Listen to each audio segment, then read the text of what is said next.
Hello, everyone, and welcome. Hey, Adele. Welcome to this Weekend Hospitality Marketing Live Show number 311. I am your host, Lauren Gray, and joining me today, first right off the gate, Miss Adele Gutman. Hi, Miss Adele. How are you? Oh, very well, thank you. It's a great day. That bears explanation in some capacity. Yes, I just heard that we got a lot of land to build a house on. If that isn't adulting, I don't know what is. I can't believe how grown up we're being. Okay, wait a minute. Now, what is the term adulting? This I am not familiar with.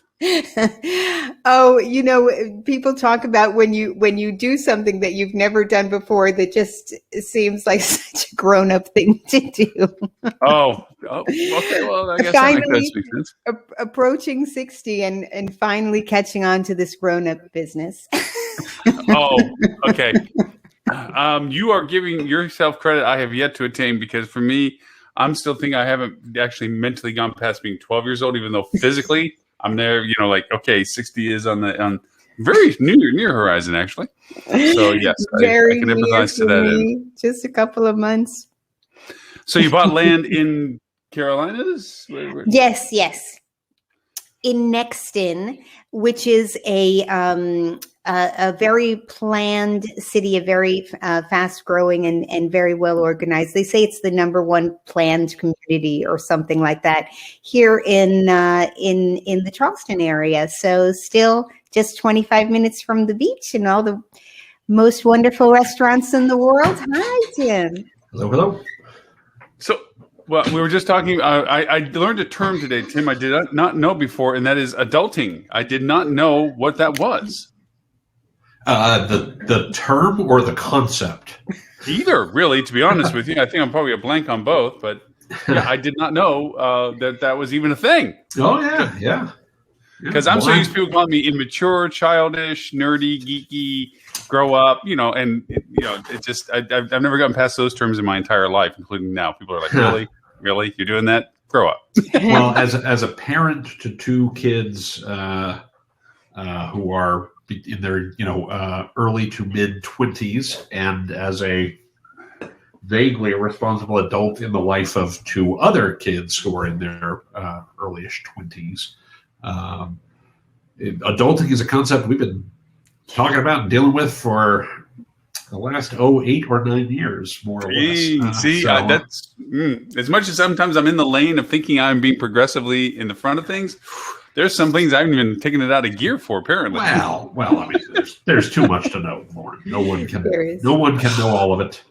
That's true. Good to see you all. Thank you. Good to see you, Tim. I guess the venue is it looks good with the guitars in the back, but is that a change in, or is that, are you going to be there for a while? Two more months. Wow, that's awesome. We spent last week in Orlando in prep for the move. We checked out some neighborhoods.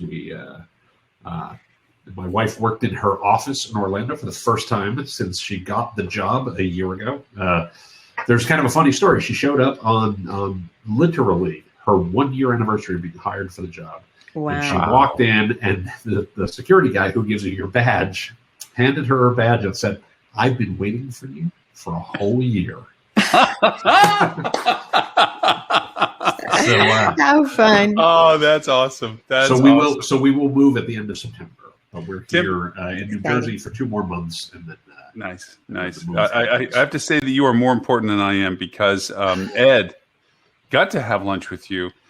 I, on the other hand, Ed blew me off for dinner. So apparently, you rank in the world up to Ed, and I am just a minion that fills a gap when there's nobody other to fill the gap. Well, I mean, Lauren, we have to recognize, in fairness to Ed, and in recognition of your reality, you and Ed live a lot closer. So this is the first time I've seen Ed in a year, and a year. When's the last time I saw you? I think the last time I saw you was February of 2020, maybe 2020. Yeah. I think so. Yeah, no, Ed was on a road trip. He and his buddy, I think his name is Scott, his director of sales, they were doing a road trip, and they were passing by And for somebody that lives so close to me, you would think you know how to look at a map. He said, "Oh, we're just down the road from you." And I'm like, "Dude, you are in downtown St. Petersburg at 6 p.m. You have multiple traffic scenarios to go through. And by the time you get down here for dinner, it's going to be like closer to 9. No. And he plugs into his GPS and he's like, "Oh." I'm like, "Yeah, okay, so that's not happening." Well, see, he didn't blow you off. That was just miscalculation. Yeah, that was just, well, actually, to be fair, I mean, priority was for what he was traveling for, and they stayed longer than they anticipated. So but it is always fun to be able to pick on or taunt Ed because, well, that's true. I mean, it's just it's a thing. But anyway, so I recognize we want to get onto the show and get onto topics and things like that. I do want to say, just real quick, I traveled last week. It was my first flight in 15 months, and I'm happy to report it was a non-issue. That's we had great. absolutely zero problems. No idiots in the airport. No idiots on the plane. So everything was good there. Stayed in 2 lovely hotels. One of which I've stayed in before. One of which was new to me. But we stayed at the Grand Bohemian in downtown Orlando, which is lovely, and we stayed at the Kimpton in Vero Beach, Florida, where we have stayed previously. Nice. And that's a nice property. And generally speaking, they all did an okay job. I'm not slighting anybody. They're clearly still struggling with staffing issues in both cases, but they did a good job. I thought they did a reasonable job of setting expectations and a good job of meeting those reasonable expectations. Nice. So, well, that's good. So I'm happy to report it was a quality trip. Also, my allergies are going nuts today. So if you see me wiping my nose or I don't have the plague. I'm completely fine. My allergies have gone crazy. I took a pill a couple minutes ago and it hasn't kicked in yet. It's turning into I think one of the two joys. One of the things I enjoyed being in Central Florida when I lived there. Orlando's neat because you literally can go do the Vero thing, the Atlantic coast, and the beaches, and the whole different world there. Or do you flip the coin and go to the East Coast, which is a completely different side to Florida? West Coast. Vero's on the East Coast. West Coast. Yeah, I'm looking north. It's right over there. Right. But yeah, either side of it is nice because it gives you being where you are, and then you have the local, which is house to house. So in Orlando, everything's unique. But no, it's I think you're truly going to enjoy being there in Florida. I think it's an awesome spot in Florida, and I'm biased to Florida anyway. Although Miss Adele is a landowner in Carolinas now, so. But Florida has no state tax, I think, right? So that's the real benefit. So that is true with one caveat. And my dad was an accountant by training, worked in banks his whole career, and was very fond of saying an old economics term, which is tansifal. Tansifal? No. What is that? There ain't no such thing as a free lunch. Oh, yeah. TANTS. Anyway, you get the idea. There ain't no such thing as a free lunch. What I'm learning about Orlando, and I mean, my experience with Orlando is most tourists or business people's experience with Orlando. I know the parks and I know the convention center. Like that's the only reason. I've gone to high tech there a number of times. I've gone to conferences there. I've taken my kids to the parks. And that's really all I knew about Orlando.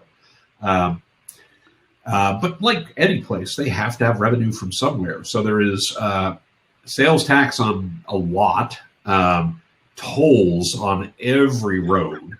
I mentioned that, yeah. Gas tax is pretty high. So there's no income tax, but everything else is more expensive in relative terms, just because you're paying like every time you drive anywhere in town. Yeah, I'm sure once you're a local and you know how to use the back roads and stuff, maybe that's better. Yeah. Well, actually, Florida is number one for toll roads. Just so you know. I didn't know that. So there you go. So there for toll roads. Yeah. And so there ain't no such thing as free lunch is basically the point. Yeah, it's funny. When we moved out to Texas, the inversion happened where, of course, there the taxes are different than what we have here. But the other costs are lesser. But it is, to your point, it even not the same. For what we thought we saved in one side, we actually had to pay on the other. So it does work out that way for it. As you said, nobody's a free lunch for that. But I promised myself that today, because we're doing this transition of the show, we're going to be shortening it. We're going to start classifying it by topic. We're going to start having it by co-hosts and so forth as we roll forward in our anniversary next month. I was looking, it's like, we got into these ruts. And it's always been more of not a negative connotation, but a critical commentation as to the industry, what we're doing wrong. And there's certainly enough news to justify those conversations. We are, one thing that Robert shared with us in his one great curated list that he sends out every week, was there's going to be a reckoning. And we all know that this is going to happen after we get through this summer surge of demand to our industry. There's going to be a lot of people coming back going, I'm not going back there. Whether it was rated well, according to what Adele does, or whether it was a product that they had history with or whatever, there's been a lot of burning of the bridges for rates or service or just the logistics of getting there.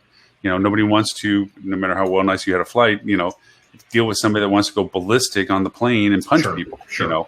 And that just seems to be the prevalent news items. That seems to be the constant rhetoric of what's going on. And not rhetoric, that's the negative way of saying it.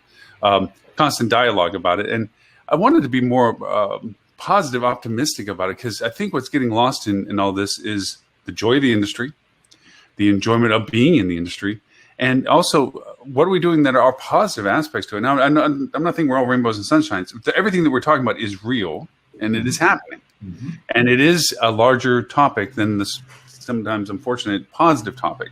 But I wanted to think about ways that we could talk about tackling some of this stuff while being pragmatic of looking at the realities. Like, okay, we are going to go over and have backlash on rates. We are going to have backlash on service. We're going to have backlash on interest.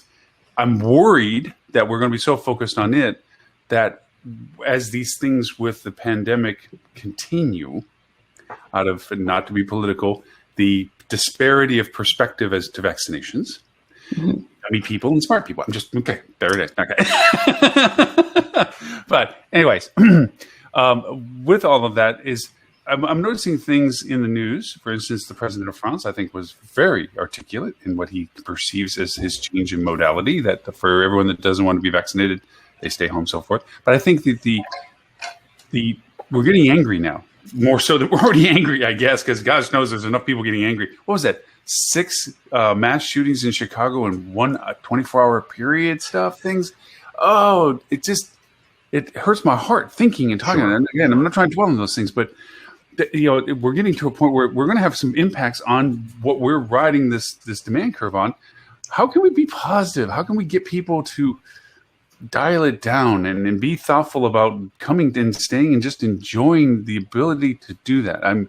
We all have friends that are going through a loss, and some close to others. I mean, not to share personal stories, but for everybody, that we talk to, there are people that have gone through things. Our friend Stuart recently, and so forth, as an example. Sure. And with all that in mind, we just need the happy component to this. So I want to talk about things. I thought one thing that I want to harbor on in a positive way was I want to talk about how people recruit now. I think a positive impact on our industry right now is how we have to rethink how we get people to work for us, with us. It's part of the process. I'm going through it firsthand with all my clients now, because that seems to be in forefront for them. It's kind of a happy place we both got. They don't want to talk about marketing. That's at its lowest ebb right now is marketing, both in budget, both in spend, and both in effort and time and everything else. And the highest is logistics and daily routine things and so forth. And labor is that juxtaposition, as you point out, Tim, with your travel. It's like they were getting past their labor staffing issues. That is the predominant thing that everybody says is labor. Right. So I noticed with my clients, when I'm helping them with let's market what you're asking people to join you for, we go back to 1940. This is what I want. These are my criterias. This is my thresholds. These are my expectations. These are the things that I expect. These are the legalities that have come in because of different laws, ability to get up and down on a chair, carry 30 pounds effortlessly for 30 minutes, blah, blah, blah, whatever. Nothing about culture, to Adele's point. Nothing about remuneration. Nothing about career path, investment in them or anything like that. And the tools. I don't want to get into the esoteric about, and no deference to our conversations. We've had these conversations about culture and things like this. I'm talking about the mechanics of how do you find people. There's currently, I looked it up because I was using this, over 1,120 active platforms for job searches. Sure. Free and paid. There are some that are more notable than others, like the Indeeds of the world and LinkedIn's for others and stuff like this. But HR people are not equipped. Nobody that I've talked to. And this is not out of disrespect to them or, negativity. It's just this came in a way and did it in a way that it's a new frontier. I mean, most of the time hotels were doing what they had always done, which was local job boards for the local demand of labor that they needed, an expanded hunt for careers for those that were, GMs or exec committees within properties or in corporate offices. I'm sure, present company included, you didn't open up the local newspaper, not that anybody really gets that anymore, or online and looked at the job section. That used to be the thing. When you're looking for a job, you looked in the newspaper. Who's looking? It was always a supplier-based market, not a demand-based market. Right.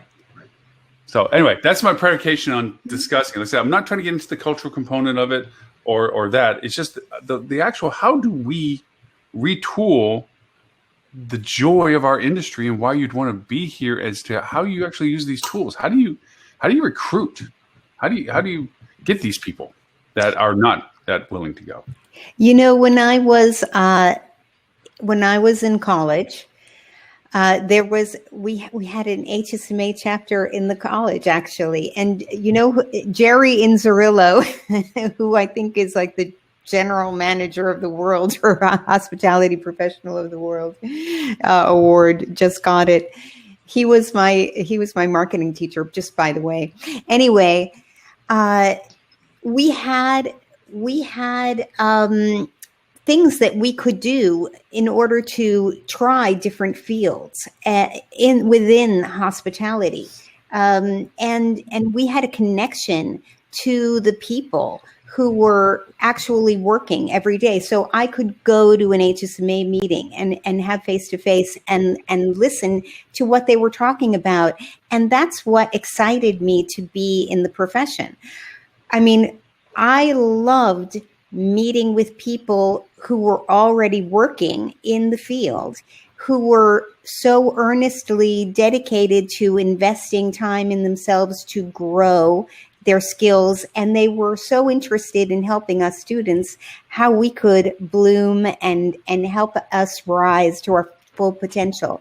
So it was a field for me that really embraced me from being a teenager.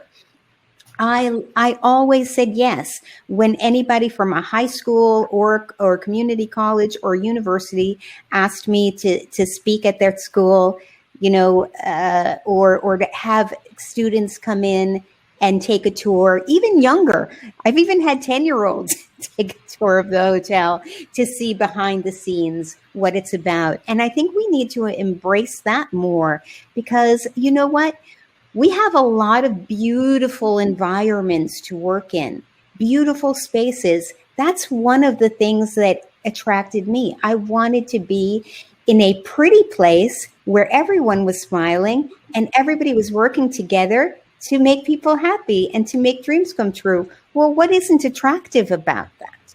And if I know that I can start in the beginning and grow and grow and grow and have, potential of overseeing several hotels, for example, and having an impact on even more people outside, well, that's so attractive. Why not talk about that? Mm-hmm. Tim, first of all, I agree with what you just said, completely and utterly, Adele. I think that's right. I think we have to sell the culture. I think we have to sell the spirit of hospitality to people. I think that's true. I also think it's true that a big change that's happened in the last 20 years, 30 years, Adele, I think you're a little younger than I am. I'm not 100% sure, but I'm going to say that that's true. But I'm going to say we both started our career in hospitality 20 years ago. We're just going to we're going to leave it at that, right? And one of the things that has changed in the last 20 years, 30 years particularly, is that the U.S. economy has become more of a services-based economy. So there is more demand for people who want to work in services broadly than there was 30 years ago, than there was 25 years ago. And so we do need to recognize that and say that people who might be inclined to work in a services field, as opposed to, the trades, or as opposed to manufacturing or things along those lines that there was more of 30 years ago, that we need to be more competitive with those other types of places. And I think it is a good time to look at and start to reset expectations. What I'm about to say is going to be probably super unpopular with some folks listening, but we need to think about what are the needs of our employees for their careers, for their life, for things like that in a way that we haven't had to before. There's a theory amongst a group of economists I was reading the other day, and I may get this not exactly right, but I'd ask you to bear with me for a moment while I try to get this out. That after past recessions, jobs came back kind of like this, kind of this kind of slope. And because of that, people started moving jobs at about the same pace or a little better, and unemployment went down because the supply of jobs didn't outstrip the available workforce by very much in relative terms, right? And what we've seen this time is that the supply of jobs is outstripping the supply of labor by a lot. And it is causing people potentially, this is not the cause of what's going on here, but it's a cause, is if I'm a low-wage worker, I'm somebody who might be an hourly worker, I'm a services type worker, etc. I have more options available to me than I have ever had before. And I, for the first time in my life, have the opportunity to be a little more picky and a little more choosy. And so some of the lag in unemployment going down and some of the problems we're having with labor and the like is that I get to be more choosy about where I choose to go. So that's going to make hiring take longer. It's going to make, you're going to have to be more competitive. And I do think we don't pay enough fundamentally, right? If I can go work in an Amazon warehouse and get paid $15 an hour, and I've got 3 points on this. One, I get $15 an hour. 2, I can get benefits. And the third one, and I think this is a killer for us in this hospitality industry that we don't talk about, I have guaranteed hours every week, right? If I'm a $12 an hour worker and you tell me I'm going to work 35 hours, but then, demand isn't there, so I get cut and I work 25. Well, that's $120 in the week that I don't make. That's a huge amount of money to me, right? Yeah. Whereas if I'm told someplace else, even if I'm making $10 an hour, but I'm going to get 35 hours every week for sure, well, I can live my life more comfortably there. And I think that's something that we need to look at realistically to say, if we're telling people I can't guarantee you hours, I can't guarantee you a wage, regardless of what the hourly rate is, that's going to be a real tough sell to a lot of people when there are plenty of places I can go work and know, even if I'm making 50 cents less an hour, I know I'm going to get 35 hours a week every single week, because then I know I can pay my rent. Then I know I can pay pay for gas to get to work. Then I know I can do other things in my life. And also people have other obligations. They have family obligations, for example, and they need to know that they can be available for their children or whatever else is happening in their lives. Maybe they're their parents, and they have no idea whether they're going to work the AM shift or the weekend or whatever. I mean, people. I think. No, I'm sorry. People quit because they, 25 people in their family are going to take a vacation, and we weren't agreeable to make it happen, for example. Well, if I can add one real quick thing, Lauren, and this is super quick, and my point isn't that we can't compete with that reality. My point is we need to maybe rethink what we've always done. That's really the point, is assuming we're going to go back to what we did in 2019, when, let's be fair, we had a huge labor shortage in 2019 too. Yeah, we did. Right? We did. This is not a post-pandemic problem. No. This is something that has become a more systemic problem. Maybe it's time to rethink how we think about labor from the outset. I'm thinking more deviously in a positive way. I think we know that there's, and Tim, I know you hate categorizations based on age. Millennials being millennials and not concept, but the mindsets and so forth. But if we can go through a spectrum, since we refer to ourselves as being a little older or whatever, we've seen a lot of stigmas fall to the wayside that used to be preventative for people's career choices.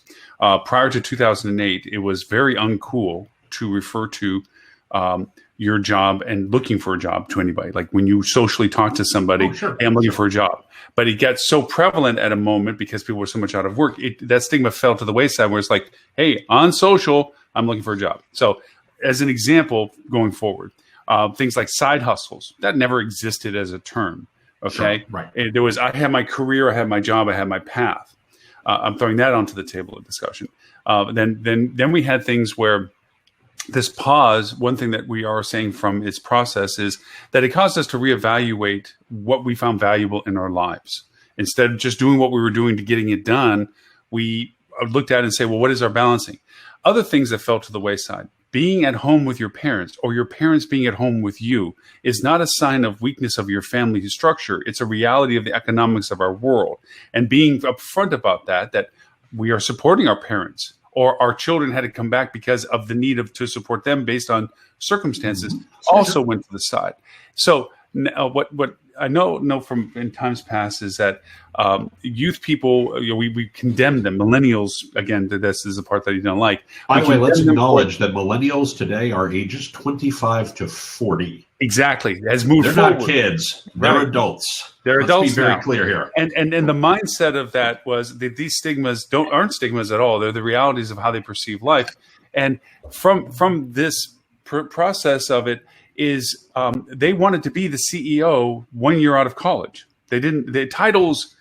I equated to my old. I'm being generic, and I understand, or general, I should say, generic in statement, general in concept. But I equated to my own martial arts days. There was people that were learning martial arts, and it was just the attainment of the belts. How fast can I get to black belt? Didn't mean they were good at it. They just wanted the title. And they were more eager about what they had to do to get to the next level, whether they were really qualified. And the really good instructors, the people that when you saw them, their students with black belts at a tournament, you're like, those guys are good. You know why? They don't get that just because they did something that qualified them to wear another color. They got that because the instructor truly felt that they had attained that level of capabilities. Compared to other instructors, you're like, oh, black belt, yeah, that's, go to the dime store. You can buy the belt that he probably handed these guys, And so I think there was a thing about how fast can we attain or how quick, and titles and so forth, lost continuity. That's carried over now as companies begin to realize they have to compensate people with benefits and so forth, stability of hours, stability of income and so forth. When you blend all that together, you get people that say, I need a job that will cover these things, but I have the ability to side hustle to do what I need to do, things that I'm interested in, and I have the flexibility that now I have a base of this, but I have the opportunity for this. And then you add in other tools that didn't exist culturally for us, but are now a mainstay, and that is social media. There is this influencer and that infatuation and of things where people can go, oh, if you just get enough people to watch the junk you're throwing online, then you can make money off of that. I mean, we've gone through this whole cycle of influencer value, influencer cost, and people that just say, oh, the selfie world. And I see this so much on Facebook and so forth. People are like, and every picture that they post is about them going like this, or it's Monday, Friday, and they're showing their hairstyle, or they do what is that filter that people put on, make their face all smooth so that they look younger? And I'm like, dude, you're not fooling anybody. It's like... But though, that's really hard work, and few people are really super talented at it. Really good at it. No, but they think they can be. They think they can be. So they. Yeah, but Lauren, here's the thing. I'm going to push back on almost all of that. I'm going to push back on almost all of that. First of all, I do want to address a point that you made at the outset of this that is not necessarily the point you were making, but real quick. I actually think there's a lot of interesting realities, a lot of interesting data to be gleaned from demographics in terms of values, in terms of how people perceive the world. I think that's incredibly important. The only place I ever push back on demographics as a marketer is that it is often not predictive of behavior from a buyer's perspective. That's the only place I kind of push back on demography from that perspective.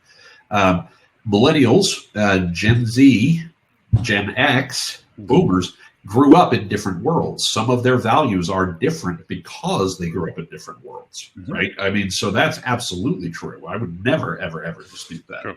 That's true. And one of the things that is true about millennials, generally speaking, we're making a gross generalization here, is that one of the reasons they wanted to be the CEO day one, which in my experience has not been the case. I've certainly run into some people who were, looking to change the world and have everything revolve around that. That is absolutely true. But to be fair, I found that in almost every age range I've ever dealt with, frankly. What is true about millennials is if you look at when they came into the workforce, they largely started coming into the workforce in big numbers in the mid-2000s, the mid-aughts. Mm-hmm. And obviously, quite a few were coming into the workforce around 2008, 2009 when the economy melted down. If you look at, you fast forward another 10 years, they got kicked in the teeth a second time economically. The world that millennials grew up in is one where they understand companies have very little loyalty to them as employees. Yes. And thus, if you were a boomer, if you were born at a certain age, you were told that you were going to have a job for life and the company was going to always take care of you and things like that. And for much of your career, maybe not all of it, but for much of your career, that turned out to be true. You could work one place for a long time, have a steady income, have the opportunity to get promoted, get raises regularly, have a pension or at least a 401k or something along those lines. And that was pretty much the social contract that existed. Mm-hmm. I'm Gen X, right? Gen X, we were told that was what the world was going to be. And then it wasn't, because we watched our parents and our friends and people like that get laid off. And we were like, wait a second, what happened to this thing where you could work a place for life? Which is why Gen X tends to be somewhat bitter, because we were told the world would be one thing and the world was a different thing, right? Now millennials come along and they were told the world was going to be one thing by their, Gen X and boomer parents. And they looked at it and they went, y'all are high. That's not how the world works at all, right? Y'all are delusional, because that's not how the world works. They are living in the world as it is and saying, I will give to you, the company, what I get in return. This is a transaction. And they're not doing it to be bad people. They're doing it because they recognize that's the way the world works today, right? Anybody who believes that most companies, there are obviously exceptions to this, obviously outliers to this, but anybody who believes that, the world of employment isn't transactional, isn't paying attention. Mm-hmm. Yeah. So for us to expect younger workers to look at that world of how employment works and say, now I'm going to be super loyal to this company and I'm going to give 120% and all this other kind of stuff, knowing that because it's a right to work state, I can be let go tomorrow without cause. Mm-hmm. We're delusional. Mm-hmm. We're delusional. We're asking them to act as if the world works the way it did 30 or 40 years ago. Right. And they're saying, no, I'm not going to play that game. Right. I'm the parent to a a millennial and a Gen Z. And I've got two millennial nieces who we're very close to and we spend a lot of our time with and things like that. And I can say this of them and of their friends. They're all hardworking folks. They work real hard. They give their all to their job. They, are trying to get ahead in their career and things like that. And I see people who are 25, 28, 30, et cetera, who work great and are fantastic. Yeah. What is different is they don't have an expectation that if they give 120%, they're going to get 120% back. And they're going to get rewarded from some extraneous watching. Correct. They're going to find those other rewards from other places. Where that's the point I was trying to get to. Yeah. But that is a value difference, and it's a value difference based on the fact that the world works differently than the world where you or I started our employment in. Yeah. No, and that's the point I was trying to make, is that from an evil perspective, we're still approaching them to come work with us under the guise that you just did way 1,000 better than I ever could point out of perception as to the differences of what we're coming approaching. Is like, okay, this is the things we want and you fill them in. We're going to do all these things that we're not really going to follow through with, but we're saying we are, is a way that it seems that a lot of these companies come up with. And I think it's a little bit residual to the age of the people that are currently running some of these larger companies, that it infuses it to their modality. Because it's the world. It's the old, there's an old expression for this that comes from the military that I like, which is, generals are always fighting the last war. Mm-hmm. Right? If you're a general today, you learn the lessons of the prior reality. Yep. Right. Yep. And, very true. And I'm not trying to knock anybody, because I think there's some great senior leaders who do recognize that the world has changed and they're trying to fight the current war. I actually hate that metaphor because I don't think it was a war, but it is certainly descriptive of what we run into sometimes. Right. It's like, well, when, I literally, this is something I say in a talk of mine, so I apologize. But, one of the things I talk about is the worst thing you can say as an executive today, the worst thing you can say as a leader today is, well, back in my day, right? Back in your day, if today isn't your day, it is time for you to go. Yeah. Right? Very true. It's time for you to go. Yeah. This is the day we are in. Back in the day, that might be a different thing. But back in my day, no. If you're either playing the game we're in today, or it is time for you to leave. It is very true. I mean, it's funny because most of what I had thought about when I was envisioning our discussions today, just in throwing, we got hooked up with, I don't know whether you're an NFL fan or not, but Peyton Manning did this series of shows. Peyton Manning's journey through NFL, through the 100-year history of NFL.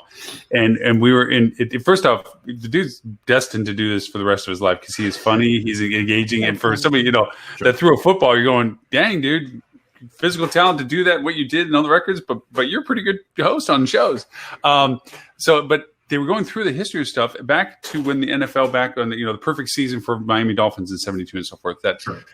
Which we should point out, that was 50 years ago. Yeah, exactly. Back then, it was the team that told you where you worked or didn't work. If you didn't want to work for them, you did not work in that industry. You were not there. Correct. And now you have free agency, and it's about. And you can look at the players going, "Dude, you're making $12 million this year. What are you?" It's not a number issue. It's the progression of the relationship issue. How has it progressed in that relationship? That's the key element. I think when I come back to my recruiting conversation is, we need to think in terms of what is relevant to those that we need in the industry to fulfill the service. I mean, we will have technology that will improve scenario operationally. Absolutely. For sure.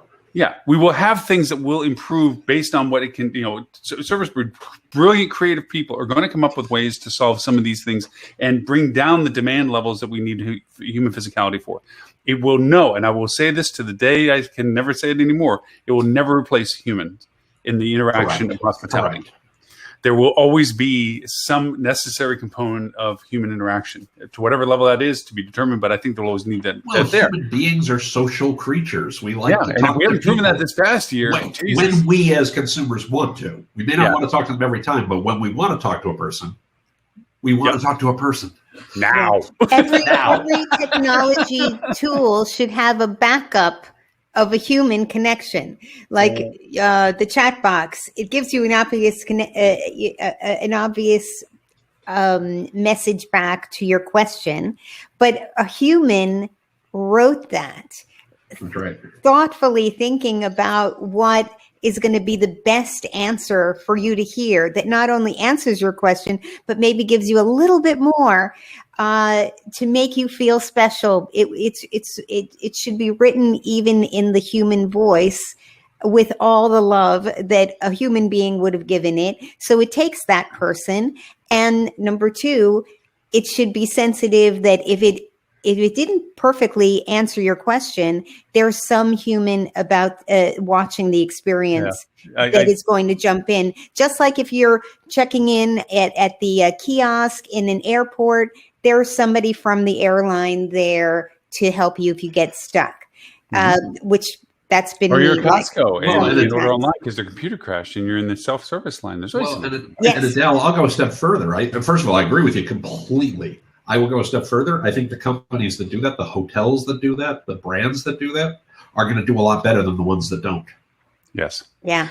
But it was funny. I did a presentation recently for a SaaS company, and the premise of it was the 3 rules of robots, or bots, I should say. Oh, sure. Yeah. As an spinoff. Yeah. And that intrigued them too. And I said, basically, to what your point is, Adele, is like there's 3 rules for bots. One is don't act like a human. Don't get in the way of getting to a human. And 3, always make it available to find a human.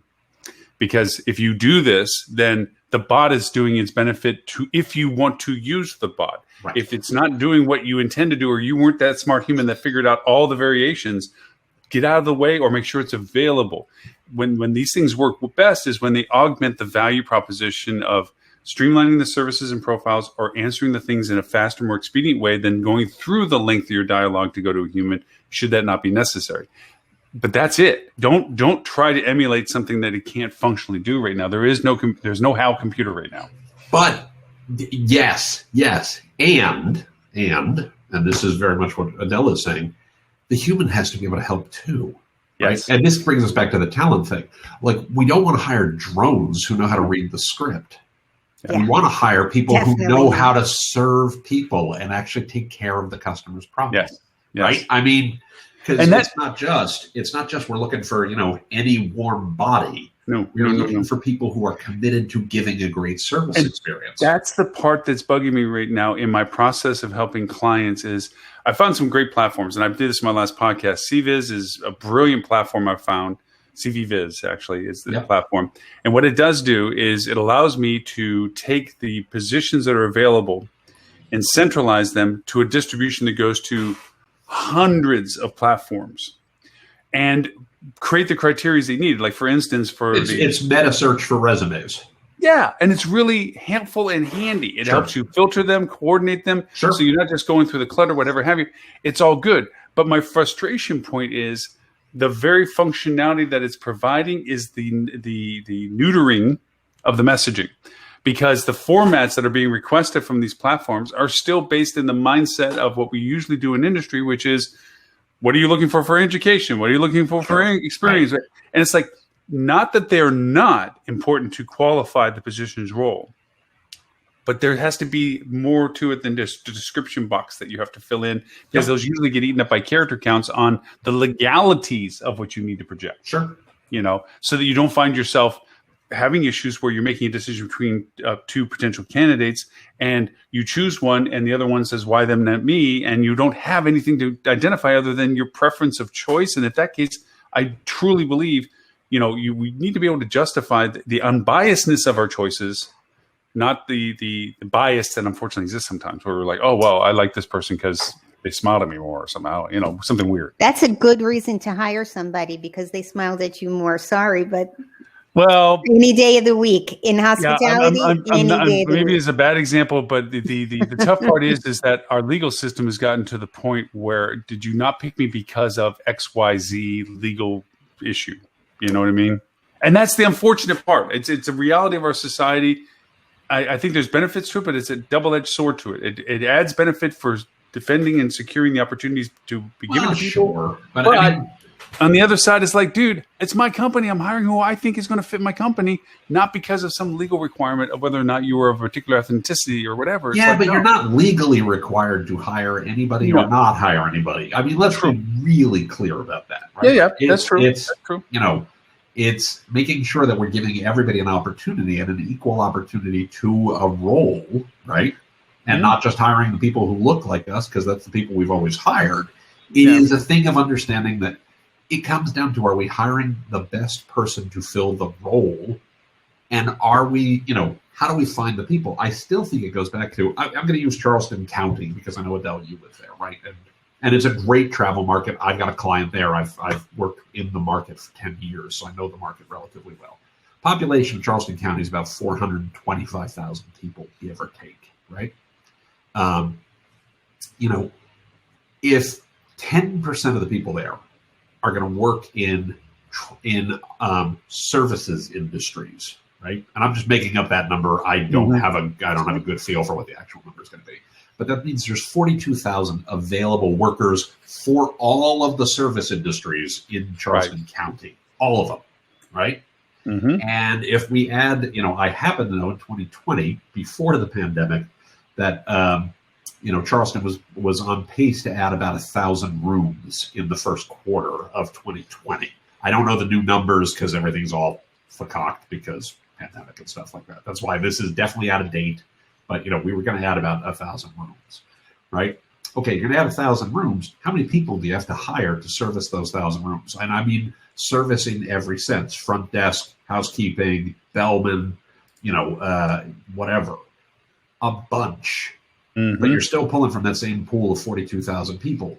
the tool you're talking about, Lauren, is a great tool if you're hiring at a corporate level where you can have people who are remote workers and things along those lines. It's not necessarily a benefit. And I'm not trying to slight the thing. It's not necessarily a benefit when the pool of people you can hire from has to be somewhat local when we're talking about the service experience on property. Mm-hmm.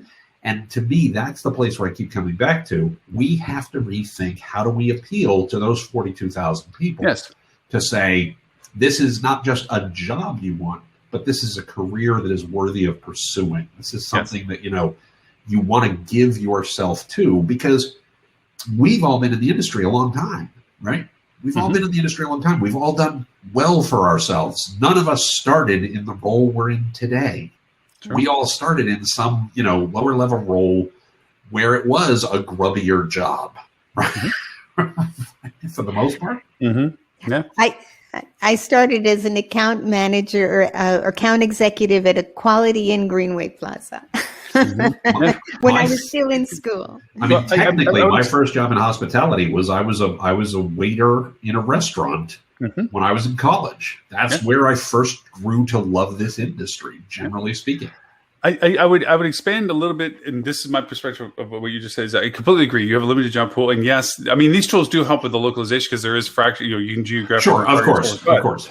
Yeah, but the point is, yes, have a known pool of people that have already either worked in the industry or have the experience requirements you're looking for. This is my mold breaking conversation. Yep. Where I have always said, and I've had this history with me, I loved hiring people that had never worked in the industry because it allowed us the perspective of opportunity to help the perspective of the guest. And they sell without the biasness that gets tainted from the familiarization of how things work. That being said, I would look at what you did as an example and say, yes, I will always try to pursue the people that I have a known ability to do the job. But I'll also look at those people that are looking for that. I'm not happy with what I'm doing. I like it when I make dinner for people. Well, what does that translate? Maybe you like to work in a restaurant as a cook where you feel good about the stuff you're putting up. One of my favorite all-time jobs, even when I was at a level I never had to touch another plate in my life, was dishwashing. Sorry. It was a very zen thing for me. Things get rinsed, put in a rack goes to machine goes down, hit button, come out, open door, open thing. I used to, after catering conference, my teams used to laugh at me because it's like, where's Lauren? You know where he is. And I'm in the dish machine. Right. It was my way of decompressing from getting past a big event. I get it completely. By the way, we're saying the same thing, Lauren. I didn't make that clear. I said there's about 10% will work in the service industry. Sure. Yes. Okay. I'm not saying they worked in the service industry. I agree with you. I actually started my career in music, and then I worked in financial services for 5-6 years during the .com boom before I actually went back into. Actually, shouldn't say back into hospitality, but worked in a hotel company for the first time in 2001, which was an interesting year to start in the hotel industry. Yeah, it's a definitely interesting year. I would say that the reason why I say that this is opportunistic for us now is, and this is my positive versus negative. The negative, all the things we're dealing with in the news features and all the articles we have and everything else we've been talking about for weeks on end is the negative impact on our industry, the lack of labor, the lack of service, and so forth and so on. I also look at it as an amazing opportunity. Maybe this is just the forever positive in me or whatever, of people that are sitting, what makes me happy? What do I like doing? You know what? I like making people happy. Maybe they don't even have that clarity. They just know they love it when they took care of a friend, or they opened the door for somebody, or they brought the freaking shopping cart back, whatever. And, and they're like, what's out there for that? And then people do things. There was a show or a movie or something called The Chef, where he got burned out being a chef, a high-end chef, and he opened up a food truck. I forget the name of the movie. The movie is called Chef with Jon Favreau. It is a phenomenal movie. Thank you. Called Chef. That's it. And I'm not trying to trust the current circumstances, but with this TV channel that I'm doing and so forth, I am getting not into it, but happily brought in, because my food and beverage being historical, of these companies, of the Colorado Restaurant Association want to do these stories and so forth. I'm dealing with a chef I'll be talking with this afternoon, actually, and I'm looking forward to it, because he does these things for corporations where he's a well-known chef. He's got Iron Chef Award or whatever, and several times and what have you. He does these close Zoom call chef classes as incentives for, the company sends out all the food package to them, and this guy cooks with them on screen live, sharing, show me your food, what you got, and he does these things. It's not like this massive money. I'm sure he makes good money at it, but it's the joy of sharing the joy that you have is the thing But the TV channel stuff is like, that's where I'm doing with the TV channel. Is like, people ask me, is like, what are you doing with the TV channel? It's like, it's about our industry.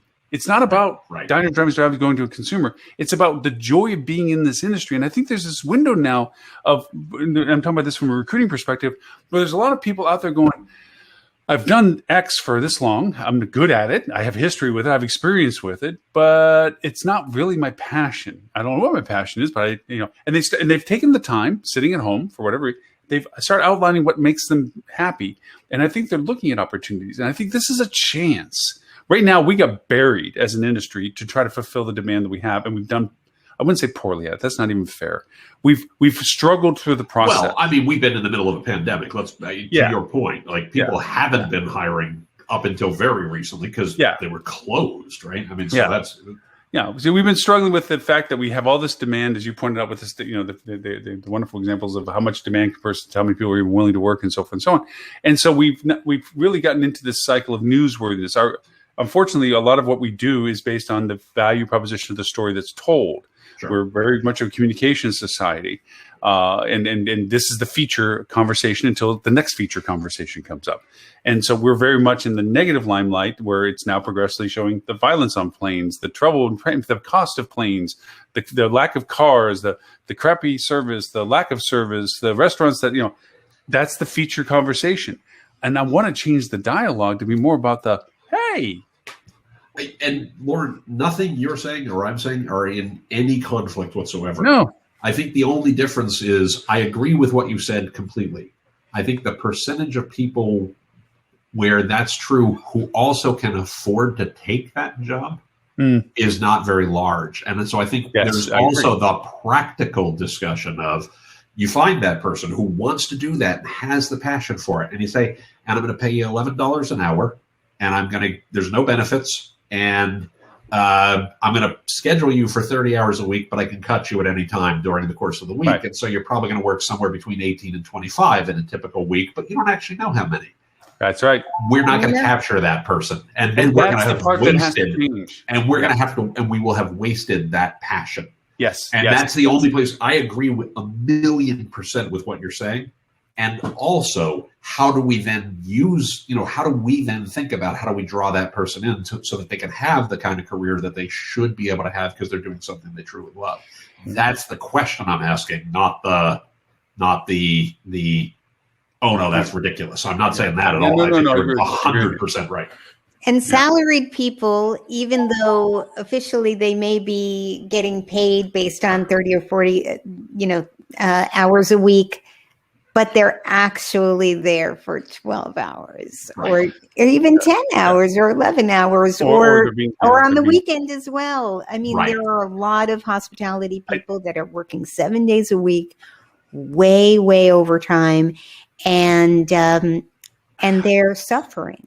I think a lot of times the fastest answer I have to what you're saying, Tim, and I completely agree with you, is we have to change how we offer what we're offering and change what it is we're asking for. And I mean this from a perspective of if you look at it, any interview process, it is like a courtroom. You are innocent until proven guilty, or guilty until proven innocent, whichever way you want to look at it, okay? It is a one-sided conversation in which you're responding to. The questions that are asked are for validation, not confirmation or information. Well, I wouldn't say confirmation. Confirmation could be actually part of it. But we should be selling this to folks as much as they are selling themselves to us. Right. Yes, and that's the part. And so for me, it's like if I'm sitting back here, I see some restaurants that have decided, and this is a local conversation for me, that they are closed certain days of the week. It's not that they don't want to be open. It's just they have recognized that they have a limited labor pool. And in order for them not to lose them for overworking them, to Adele's point, that we've been mentioned about, we're going to close these certain days because that gives our team a legitimate break from what we're doing, which also means we can quantify what exactly they're doing, and they can make the money that they need to make and understand the hours we're offering them, and they're integrating things of value to them. Whether they're offering benefits or not, I don't know them well enough for that, but I do see restaurants that say, look, Sunday we're closed at 6. Monday we're completely closed. Tuesday we're completely closed. Wednesday we open up, and and they're doing this so that the team can survive, and they're fresh. They're providing better service. They're getting better reviews. They're getting better conversation about them. And yes, someone's like, I went by there Monday, it was closed. Yep, that's what it is. They're closed on Monday. But I think you're exactly right that we are in a period of amazing opportunity for innovation of what what are the right hours? What are the right schedules? What are the right whatever? Like the point I'm trying to make, and again, I think we agree on this, is what we can't do.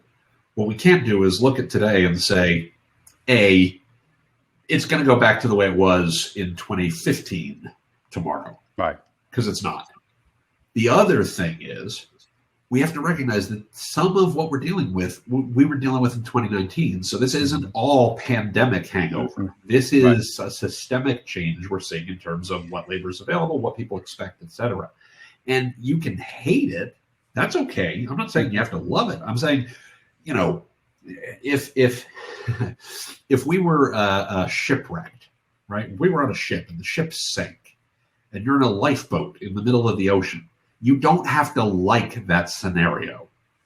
Also saying, so I'm just going to walk over to the beach is not a winning strategy.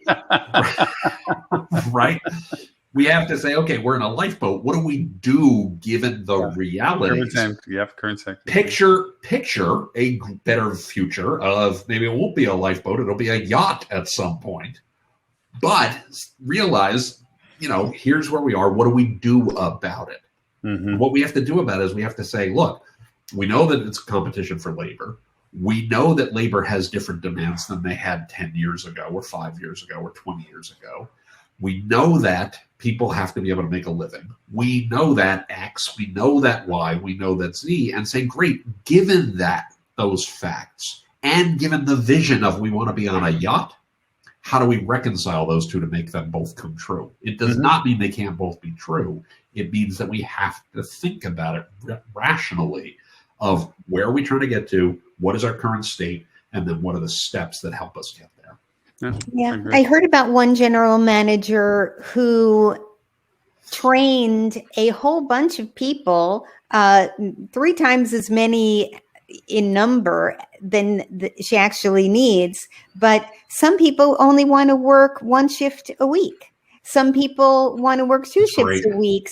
Some people are fine with weekends. Some people are prefer evenings. Whatever it is, she's got this whole army lined up of people who aren't depending on that job for their life, but they're all saying, you know what?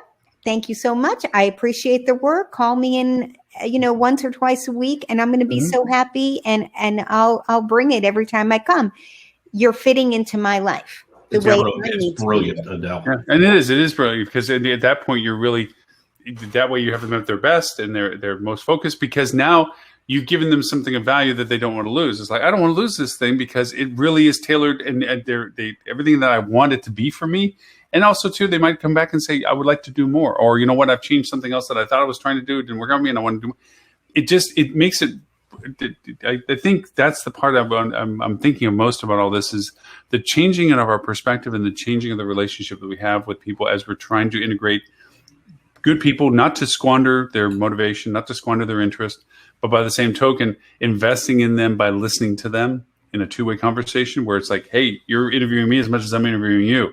If you don't see what you want, ask me the questions of why does it make it seem different than I want or something. But yeah. Tim, it is a pleasure to actually have on. So I would love to ask you a question. Not that I don't love having Adele with me. Don't get me wrong, but Adele has to listen to me more than she has to. So topically for you, I mean, I that was my big thing was talking about recruiting and just current circumstances and stuff. I rarely get the chance to ask all of you really. What is it that's in front of you going on? I mean, is there things that you are dealing with right now, or something that you're looking at that you don't mind discussing? The only thing, and I'm in a very fortunate position, and this is, and I want to be really fair about this. This is somewhat self-selecting at the moment, not by me, but by the clients. Most of the folks I'm working with are folks who are actually doing pretty well. Unfortunately, the folks who really struggled through the pandemic, either we parted ways, or in one case, the hotel closed. Right, so it's not a. I have not had a lot of people come to me at the moment who are like, I've got blood on the walls and I need you to help me, fix that problem. So most of the people I'm talking to happen to be in markets that are doing well, happen to be the types of hotels that are doing well, et cetera. So I'm certainly I have friends who work with people. I talk to a couple of hotels who used to be clients, but I'm talking to them still, who are getting through. But most of the folks I'm talking to, we're talking more about how do we sustain past this, right? Demand is high now, and how do we set up so that when demand is high for these properties and these markets and the like, and how do we set ourselves up for, when things calm down and get back to norm?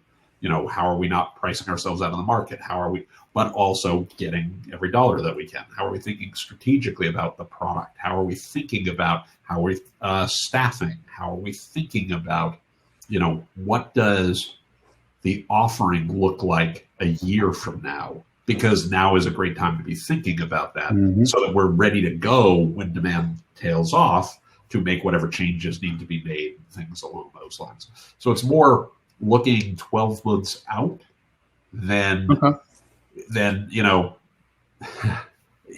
than just picking up the piles of money that are raining down on them at the moment, right? It's thinking about the longer term, and a lot of it is labor. I mean, a lot of it is very much how do we think about it. Good question. It's just from between here to then. How do you feel about how we're having a July like last year's July in that sense? Do you feel that that's changing your perspective from what you think it was going towards? Do you still feel as optimistic about, or as the same that you're seeing from a year from now, or are you saying there could still be some bumps in the road? Oh yeah, for sure. So one of the things we do a lot and we talk about a lot with clients is I don't make predictions. I mean, here on the show, I'll make predictions all the time just for fun and just to keep the conversation going. But what we do is scenario planning. What do we do if demand is 10% higher? What do we do if demand is 50% higher? What do we do if demand is 10% lower? What do we do if demand is 40% lower? And it's really thinking through the various scenarios and having some plans in place to account for whichever of those happens to become true. Because we can't really predict what it's going to look like. I got some guesses. I have my theories about what it's going to be. But it's more, what is it? What do we need to be prepared for so that we are prepared? I realize I'm quoting generals like crazy today. Hey, Robert. Hey, Robert. Hi, Robert. I realize I'm quoting generals like crazy today. But, there's an old Dwight Eisenhower quote, which I guess any Dwight Eisenhower quote at this point is an old quote. But he famously said, plans are useless. Planning is essential. So it's really just thinking through the various scenarios that could be the case and having done some planning, which we will undoubtedly have to adjust to the reality, but so that we're not finding ourselves in a situation of, forget the Delta variant. There's a Gamma variant. There's an Omega variant. I don't know what the hell, right? That upends everything. And we find ourselves in a situation where we're back to, being closed all the time and we're at 20% occupancy or something along those lines. The right time to think about that is not when it's happening. The right time to think about that is now and understand what would we do given that scenario and be flexible to adjust if, we didn't account for all the scenarios that could possibly be out there. So that is a big part of what we're doing is much more around thinking through what are the plausible scenarios, what are the likely scenarios, what are a couple of wild card scenarios, and having some discussion around what those look like to say, okay, if one of these comes to pass, it's not like, holy crap, we never thought of that. No. Real quick on the geeky side of things that I haven't been able to ask you forever today. In VR, are you messing with that at all? I am. I'm using VR a lot, actually. Okay. Use Noda. If you haven't used Noda yet, use Noda. I've never even heard of Noda. What is Noda? It's new to the VR space. It's mind mapping. It's 3D virtual VR room mind mapping. Oh, very cool. Which is really cool because what you're talking about, strangely, I think I just follow greatness, is you're in a virtual room where you can float around and you make these 3D models of, okay, if this was this, great, and this is the scenario strings and so forth, little, connect the dots, lines, mind mapping. And then I love mind mapping. I use mind mapping all the time, just not in the VR space. Oh, it's so cool because then you have other people, like I have two of my team members on VR that come in, and it's like, okay, come here, let me show you this. I'm thinking if we do this and it goes to this, then these are the choices. And they go, well, you forgot to add this, and they, It's just cool. But anyway, that's very cool. Anyway, the thing I'm mostly using VR for, by the way, and I'll share this, and then unfortunately I do have to drop, but it's mainly because Robert came. Yeah. No, it's like a tag team. The main thing we're using it for, a company I'm working with, we use it for team meetings a lot. Yeah. And what I love about it is you're in a virtual space with folks, right? So you got the headset on, you know, and all this kind of thing. And if you and I are talking right now, and I'm going to do this as you appear on my screen, you might see people in different places on your screen. But, you know, Lauren, when you talk, I turn to my left and up. And Robert, if you talk, I'm going to turn to my right and lower. And I find at the end of the meeting, unlike a Zoom call or things like that, I am far less tired. Yeah. Because I've been interacting in the space with people instead of staring at a screen and directly into a camera for an hour or two at a time. Yep. And the virtual screens you can pull up with the whiteboards, the screen, and also virtual desktop. If you're not using it, it's awesome because now it's wireless and just pop up the virtual desktop. And all of that is good, but all of that is good, and I like that. I don't always find those any better than the tools that I already have on my computer in terms of just using them as a tool. Sure. But the getting done with the call and being like, wow, I'm not worn out because I've been staring into a camera for an hour, I find very refreshing. Which platform do you use? We're using Oculus. We're using Oculus. Yeah, no, the headset. I mean, what's the software? Is it Spatial is primarily Spatial. Okay, Spatial. Yeah, and Altspace. And it depends on who I'm talking to. I have 4 different. Yeah, it's fun. It's just fun. Well, the 4 different things you point out is actually one of the things I don't like about it at the moment, and it reminds me. I mean, we didn't start doing this stuff last week, right? Any of us. Do you remember back in the 90s, let's say mid 90s or things along those lines? And, you know, you had to share a file with somebody. You know, you were a Windows user at the time, I'm going to assume, because most of us were Windows users at the time. And you had to share a file with your agency, and your agencies had Macs, and they would send over a PowerPoint, and everything would break. Yeah. Right? Or you know, the font didn't exist, or you went to use somebody else's computer, and because they were running a slightly different environment or whatever, nothing worked the way you were accustomed to. Nothing was standard yet.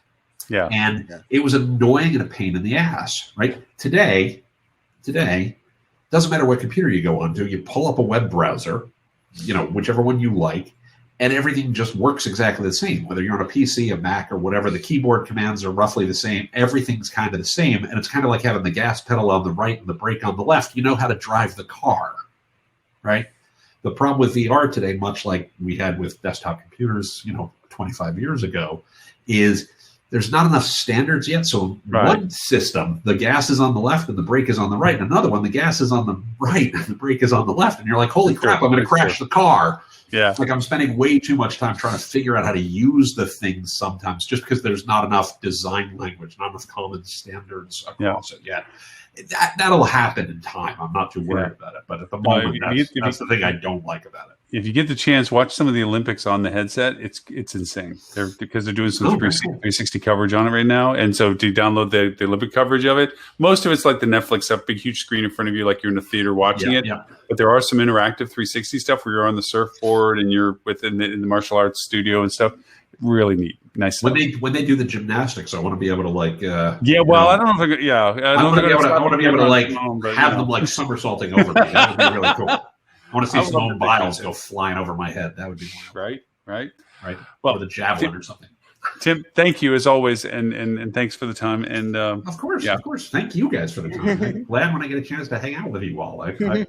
I know my schedule's been a little crazy lately, but it's always Mr. Robert Cole has a bit of a wacky schedule too. He has a normal Friday obligation on purpose. I think when they offered, when the company said that he would run as a client, said, "Hey, what day is best for you?" He picked Friday. I think it was Mike. No, please. Well, I'm actually the worst. I am the worst because Robert and I scheduled time to talk this week, and then I never sent him the meeting invite, and then I just completely blew him off. So I need to actually send Robert. You too? The meeting invite. Really?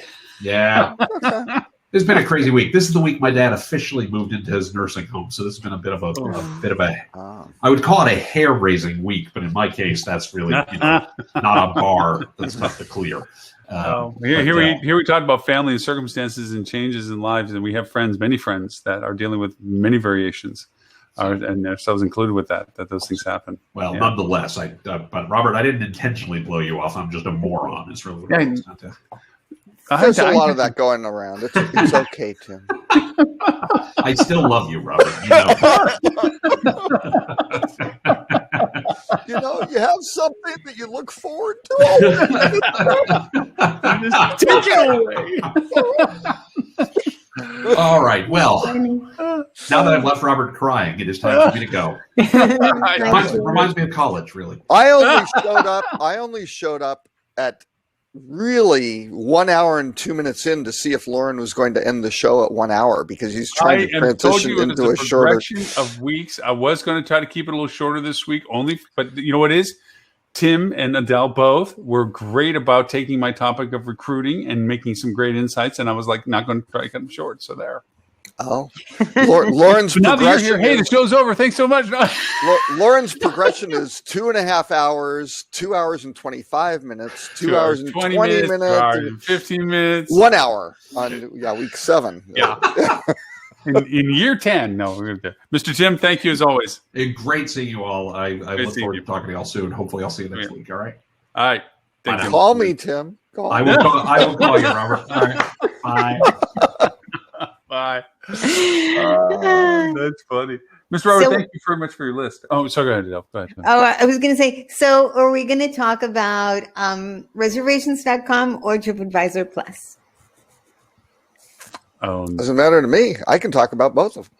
Yes, he can. I think Tripadvisor, I can talk more deeply about Tripadvisor Plus. There you go. Let's start with that then. So I decided to finally sign up because I've talked to people about it and thought, and they're doing a little bit different.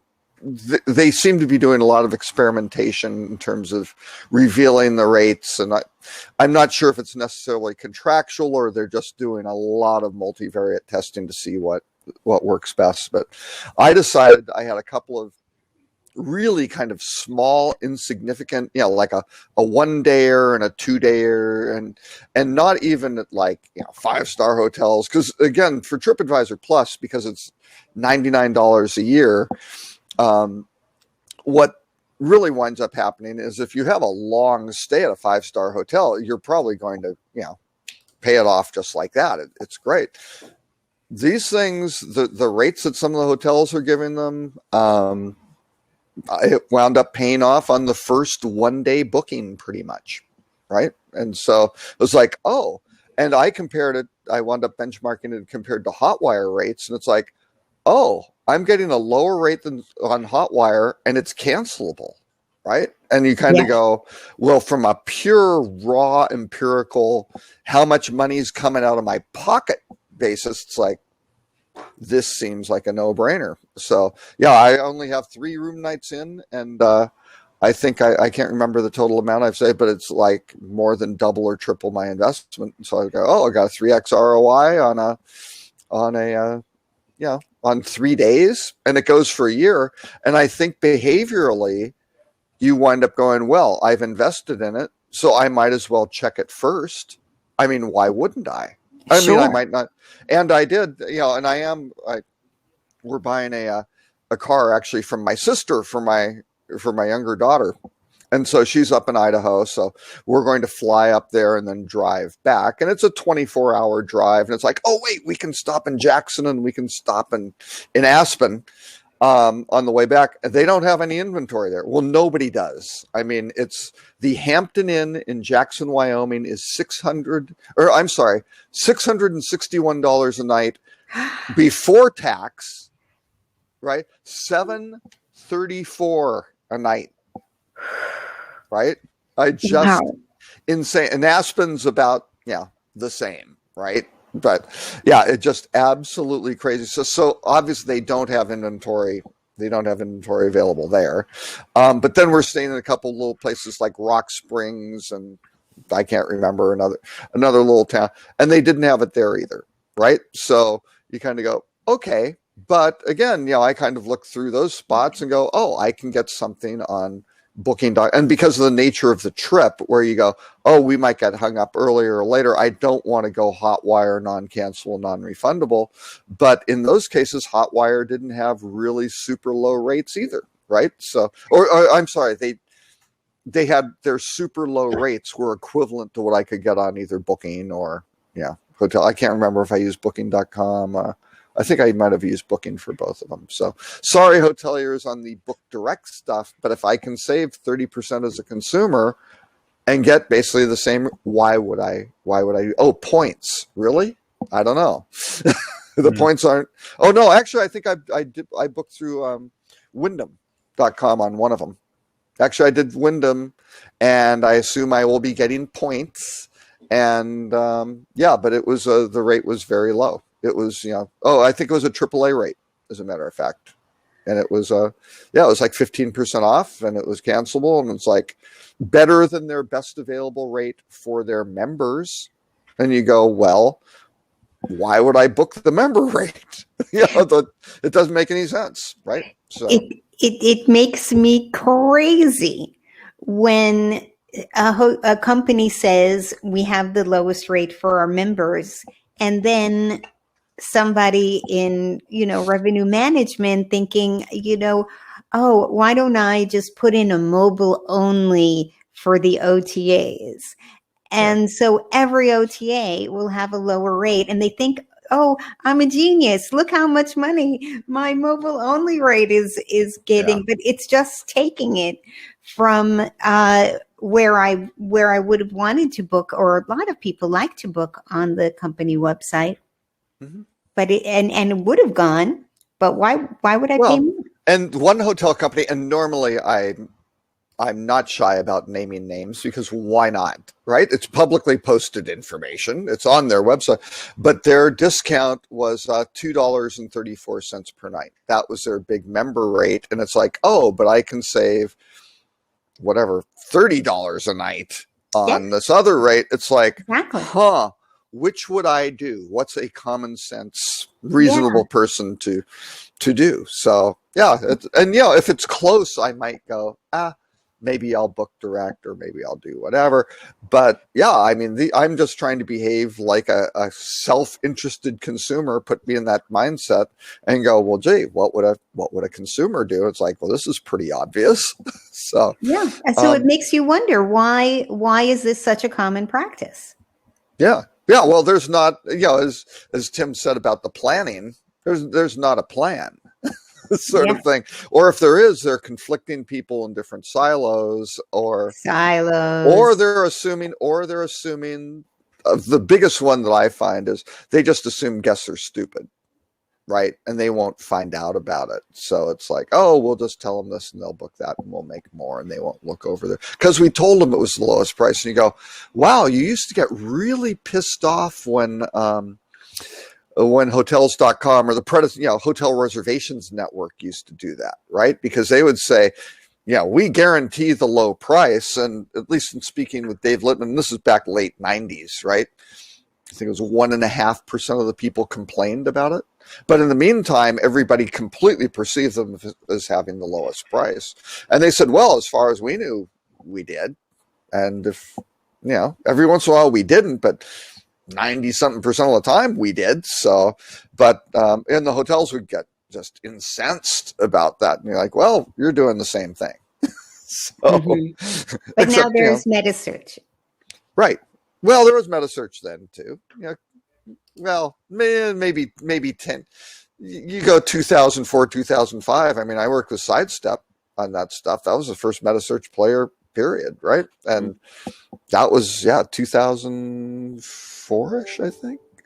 I don't know. And it was good. It did the same thing it does now, pretty much. So, not huge advancements, but So again, TripAdvisor, I think, has a winner strategically on it. The question is, I think they've gotten rid of a lot of the issues that they had with it. They came out and really dropped the ball by letting their regional biz dev folks just, I don't know what they were thinking, but they were giving really bad deals to the hoteliers, which jacked the costs up to like over 20 26, 28%, right? Because they were saying that you could only give 15%, not 10, or was it something? Oh yeah, more well than that? they jacked it up from 10% to 15%. The GDS fee was in there. The gift, the $20 per night as opposed to $20 welcome gift for the stay. It was a bunch of different things. Did right? they get rid of as that minimum per night? Did they get rid of that per night gift requirement? Oh yeah, yeah. Oh, that's I'm not expecting any gift sort of thing, and a lot of these are coming through when they're coming through intermediaries. I don't think that's necessarily happening. Maybe, but we'll see. We'll see if they get something special. But I think they softened some of those because they blew up the economics. But it was interesting. Exactly. Dean sent a little note this morning that said that they weren't getting business through intermediaries anymore, and I do not believe that is the case. They're still getting these bookings through intermediaries. I've seen hotels show up on TripAdvisor Plus where it doesn't have that list. You'll get this, you'll get this, you'll get this, you'll get this. And I wonder how come most of them have that and then a few of them don't see. The other ones I think are coming through intermediaries. I'm pretty sure. So they're booking. It's through Get a Room or whoever, and it's just like the Get a Room, right? And you're going to get it, and it's going to go, and that's fine. The hotel has no idea it's going through TripAdvisor. I believe somebody had said. Now I don't have firsthand knowledge of this. That Get a Room was out kind of soliciting on TripAdvisor's behalf, but that doesn't make. I could see that happening, but Trip has their own biz dev team and stuff on it, so I would think they would have their folks developing it. So I'm not sure, but overall, UI simplicity. It breaks down the prices pretty straightforward on that first booking. You go out and it says, here's what you're going to pay, and here's the total price, including the $99 fee. They popped up. The thing that kind of triggered it for me, I thought, well, that's very clever. I'll give them a little, incremental stat was it came up and said, hey, 25, put in whatever, 25 off as a coupon code or whatever it was. And it was $25 off for the booking. Now, I don't know if it was because I go look at TripAdvisor a lot for a lot of different things or whatever, or I think I've booked some stuff through them before, probably. I have. And I didn't get that. It wasn't a big one. But it came up, and I thought I had actually seen it, and I forgot what the code was, and I came back and thought, oh, crap, I missed it, right? It was just kind of like a time deal, maybe an A/B test to see what would happen. It was gone. But it came up again at some point. It was like, oh, look there it is. And that triggered it for me, right? I go, oh, well, it seems to be scarce. It's 20. I can't see it. I even went out and looked at, some Retail Me Nots and like, oh, are they just spraying this out there? And they aren't. So, which is smart, really smart, not to cheapen the product. So I don't know. Strategically, I think it's good because what helps you drive preference to go to a particular vendor? In this case, they've got good pricing. The search process is pretty good. I mean, they've got lots of information in terms of reviews and ratings and filters and things like that. And you kind of go, okay, I can kind of find this stuff. It's basic meta search. It's fairly snappy, in terms of responsiveness. And you go, yeah. And you shoot up right to the top. And I think it's, well, it's the same like leading hotels of the world, right? Charges, I can't remember, it was $150, $250 for their members, for their leading club.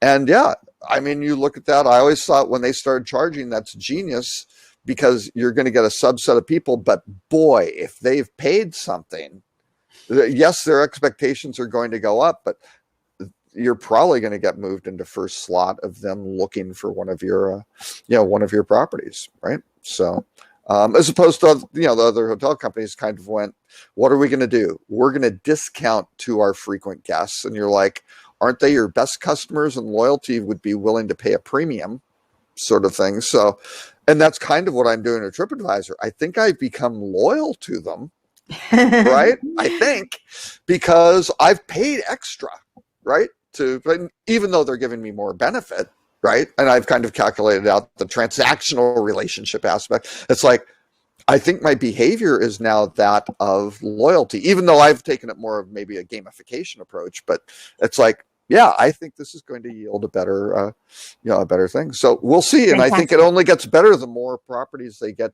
into it. And we'll see. Now, the major brands, my understanding, are all hesitant. They don't want to be, Marriott's never the first into the pool for anything. They normally go last, right? So, we'll see. I mean, we'll see how the dominoes fall. And maybe the major hotel groups will never do it, in which case the independents will wind up getting, a structural advantage over it, which I think may be Trip's strategy, is to, that's a little bit of the old wholesaler, mentality, right? That's certainly how Hotel Reservations Network, popped up before. They said, hey, we've aggregated a bunch of demand. Where are we going to channel it? Oh, you cooperative independent who wants business and wants to work with us? Let's go. We will shift share from whatever to you. That kind of scarcity kind of works pretty well, right? Certainly works in the tour operator space. So, we'll see. So, I'm optimistic that they may. The interesting thing will be how Wall Street reacts. Wall Street seems to be thinking they're doing pretty good in terms of a strategy. It's going to be how much. I don't know if they'll ever reveal or be pressured into revealing how many members they have. Kind of the Netflix thing, right? Because then all of a sudden you reveal it, and then all of a sudden that metric is going to be your. Turns into a math issue as to value proposition, return. Well, and then all of a sudden you have a down quarter or a down year or something, and all of a sudden, you didn't meet whatever expectations somebody externally set because they had the number, and all of a sudden your share price is off 7% for. Well, we never thought it was going to do we thought it was going to plateau out, or we have a new strategy to get it, to monetize it better. I have a idea that I'm tossing around to deal with one particular client for a variety of reasons to it. And one is a membership relationship quantifier, as to saying that taking advantage of the fact that there's so many people walking through your door. And we're not going to talk about service or anything like this as to what they're getting, but just the fact that they have guests in their hotel and the numbers are large. And to create some sort of value proposition that isn't being compared to what Hilton did on just offering a variant rate without doing much else. One of the things I was thinking about was to translate those that stayed into a reward program with lots of things not to worry about detail-wise, but to give a contribution to charity as a part of what they were getting for them as the excuse of what they signed up for. By signing up with this, no cost to you, cost to us. Portion of goes to this, or in choice of these. And in your name, we'll be happy to say, because you stayed with us, we gave you $10 to the no-kill shelter, or $10 to the local fund of whatever. Giving them the excuse to sign up, and then say, here's the value proposition, the core value proposition. Everything that you spend with us is worth 10% more in the sense of value to when you want to spend with us again. An immediate value percentage that says, whatever your folio is at the end of your stay here, you have a 10% value coupon for your next stay with us.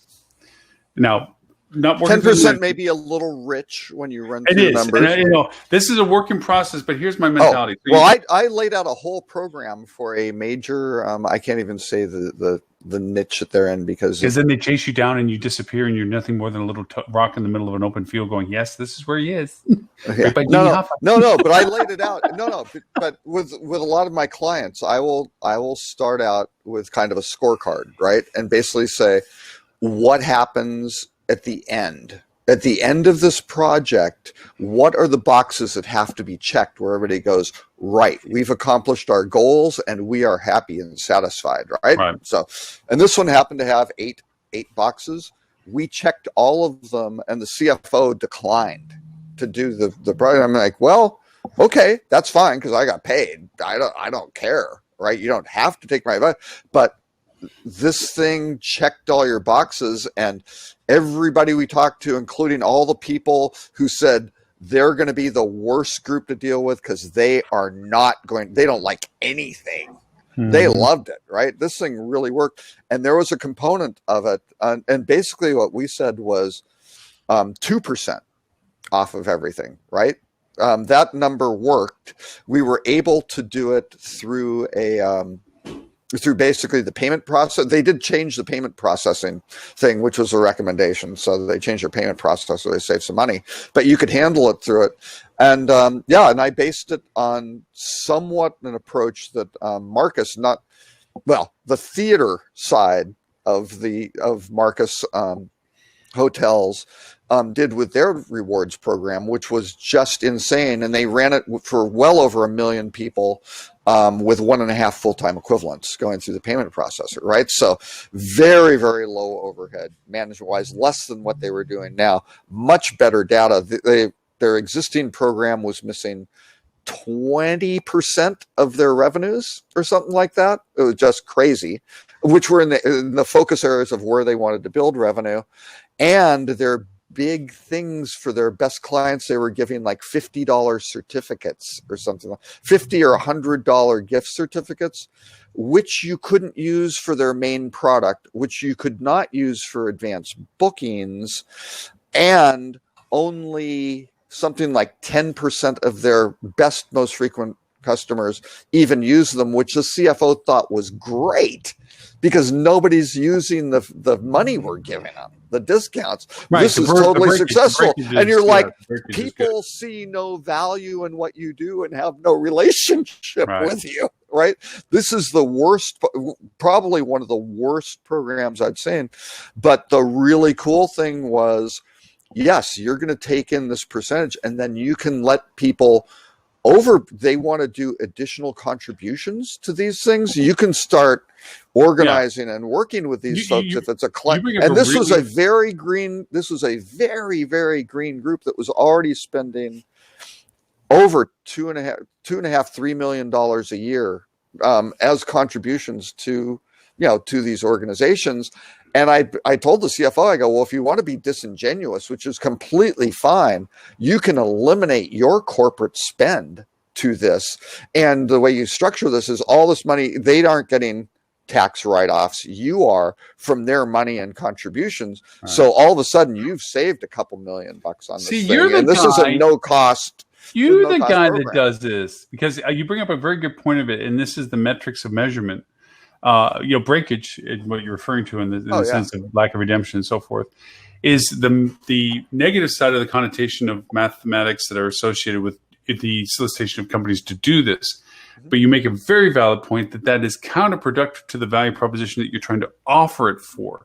In the sense that resort fees are based on breakage, right? Exactly. What I'm saying is that if it was really all that we say it is to the people to participate, breakage would be a minimal number that isn't really a math function that's a value as it is the engagement value that you have. And that's the part that I've always beat a drum on this. So many companies do not focus on unrealized revenue. They don't focus on the math associated with the engagement value of what you're creating of, if you were to do this, this is how much you could possibly get. Unrealized revenue is the most unrealized value in conversation because they never count for it to say, hey, that's money we don't have. So the accounting of them in the world go over and say, if it's not in my pocket, I don't have it I deal with that all the time. If it's not something I can cash a check on, then I don't count it. Only when I get a check do I count it being successful. ROI is measured the same way, on and on and on. And you need to include this into your dialogue that says, if you do this well, yes, there's all the benefits you described, Robert. And yes, you pointed out the value of tax benefits, whether it runs through you and you benefit off of their money's being shared, your breakage percentage, so the value cost reduction down. Do they get frequency pattern increases to using your product, which means higher revenues? But they don't calculate the math beyond the reality of what's actually being generated or savings of cost. Yeah, well, and we also had tiering of guests based on their engagement and spend levels and things like that. So you could have the garden variety people, they got the benefits and did all this stuff. And yes, they got 2%, they could roll it into other things. You could, because you're doing it through the payment processor, you could roll in, you could amplify this, right? You could say, oh, if you want to do such and such, you're going to get an X% discount because you're a member, right? And they can do that. It's in the payment processing system because, again, your ID is kind of like a credit card number, right? Or account number. So you have one of those, you're in such and such tier or category or whatever flags up, you're going to get 20% off on midday whatever, right? Or you can do anything. You could do a time basis. You could do it, department based. You could do all these different things. But then we also had tiers which weren't publicized, right? It isn't like, oh, here's the carrot and get the next tier, which you could do, right? But it's like, you don't have to start out like that. But guess what? The top tier people, you invite them to go do stuff with the CEO, right?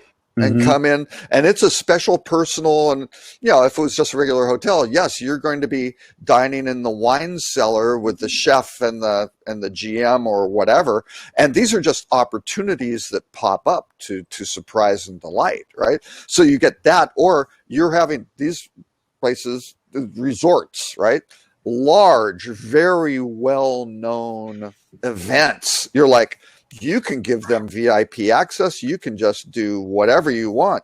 Well, meet the athletes, or the next tier down, you're invited to meets and greets because you can start doing, especially because you have this big outreach of this philanthropic thing, you can get speakers in, and a lot of celebrities and billionaires and things like that are in these destinations. You can get those guys in to sponsor this, and you can get these top folks to meet and greet and do all sorts of really cool stuff that they'd want to do, or even access to those events. I think that one of the value components of anything like this is the fact that people perceive these value propositions, one, for their complexity, and of course, as you refer to, carrot on a stick mentality of, what do I really have to do to get what you're enticing me to think that I want to do this for? That whole transition of reality versus expectation. And the other is that from our society of loyalty being a secondary thought, or really even not a good definition of frequency, is to go over and say, here's the thing. You stayed with us, okay, and we did this for you based on what we said. We gave money to charity in your name and so forth, and or we give value proposition of what you spent with us. You have that to burn right now. So when you're now looking to come back with us again, you can take that immediate credit. Here's your number that you would be spending if you don't use it. Here's the number minus the discount of what you would if you want to cash that in right now. Also, and this is something that I've never seen somebody do yet. If you are going to buy with us, this is the credit we're ready to give you right now that you can apply right now before you buy it. Like, so if you get credit for spending $1,000 with us and it takes off $50 in credit, we'll let you apply it to when you spend $1,000 with us right now. We'll make it $50 less right now if you book with us. So the incentive for redemption is imminent, immediate, right now. Or option 2 by Carol Merrill on the curtain is, I will take this and give you a higher value should you come on property at our ancillary revenue services. Well, what we did is you could bank it or use it immediately, sort of thing. So those are opportunities. But even on the parts that you haven't even bought yet, like saying, hey, we'll give it to you the value right now. You could wind up running offers and say, hey, what you've got banked, you can wind up, here's a multiplier off of it as a special, right? All of a sudden we're going to make that banked amount because you've done the behavior that we like, right? You've given us money. You've obviously worked with us. You're loyal or big or whatever you did. It doesn't matter.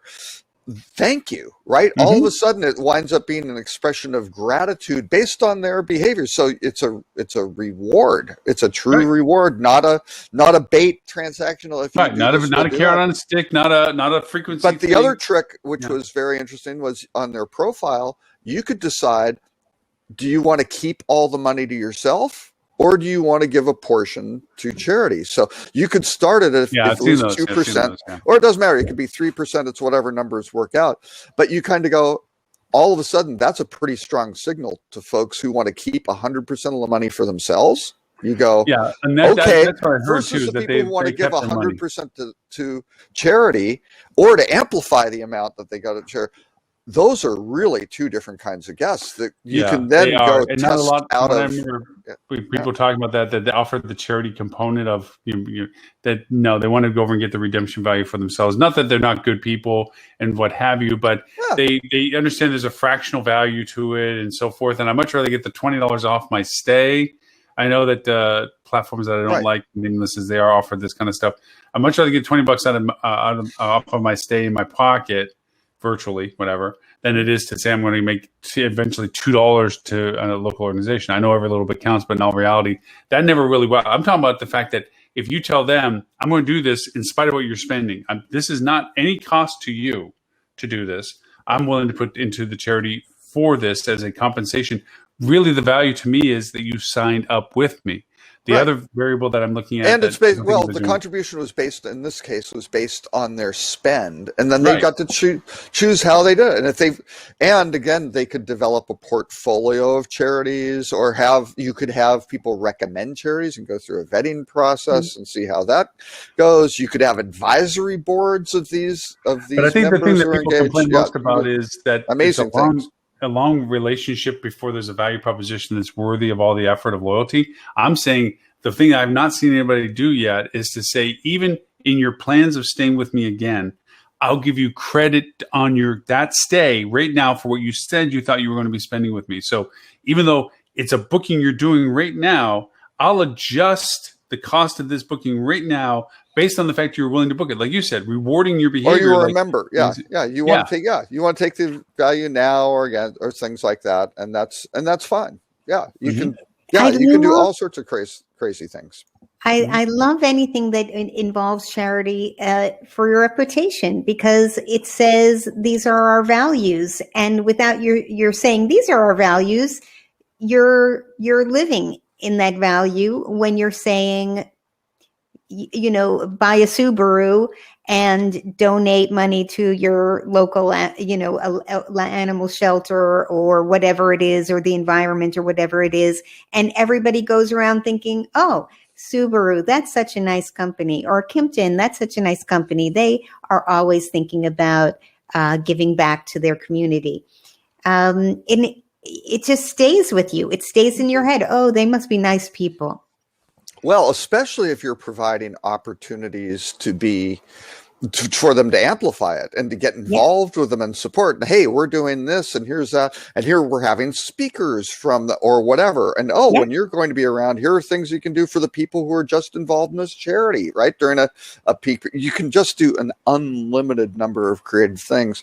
I didn't propose this to these folks, but one of the things that I think is also great is you've got all these people from around the world, right? And again, this is a group that had certainly global reach and visibility.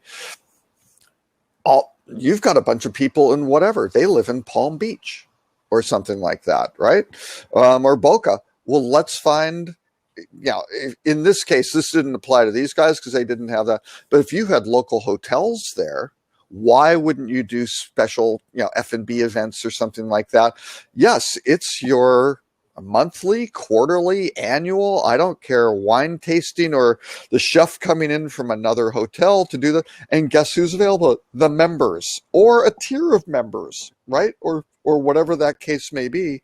And you could you could get very sophisticated with this and overload the complexity, but you could start going through and going, yeah, we have this tour of, this vintner and this chef, and they're going to go city to city, and this will be great because they're going to go down the West Coast and hit Seattle, Portland, San Francisco, Santa Barbara, LA, San Diego.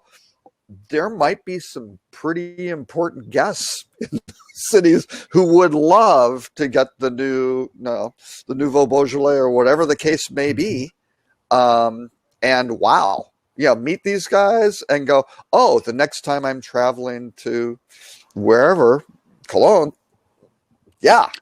stop on by, right? So. Okay, the one of the articles, the Boop actually created a bit of a conversation in our family as to the value proposition. Oh, the $73,000 cruise sold out in 3 days. A day cruise thing to it, and of course, you look at it and you read the article. Thank you, Rich, for bringing the article in. Talk about the fact that the higher end ones are actually sold faster and more. So they, and of course, all of it sold out and so forth. And I don't know whether it's a sign of things, but we had mine was, that's not like fun. I was not received in my family the same way of, well, I don't know if I want to do that.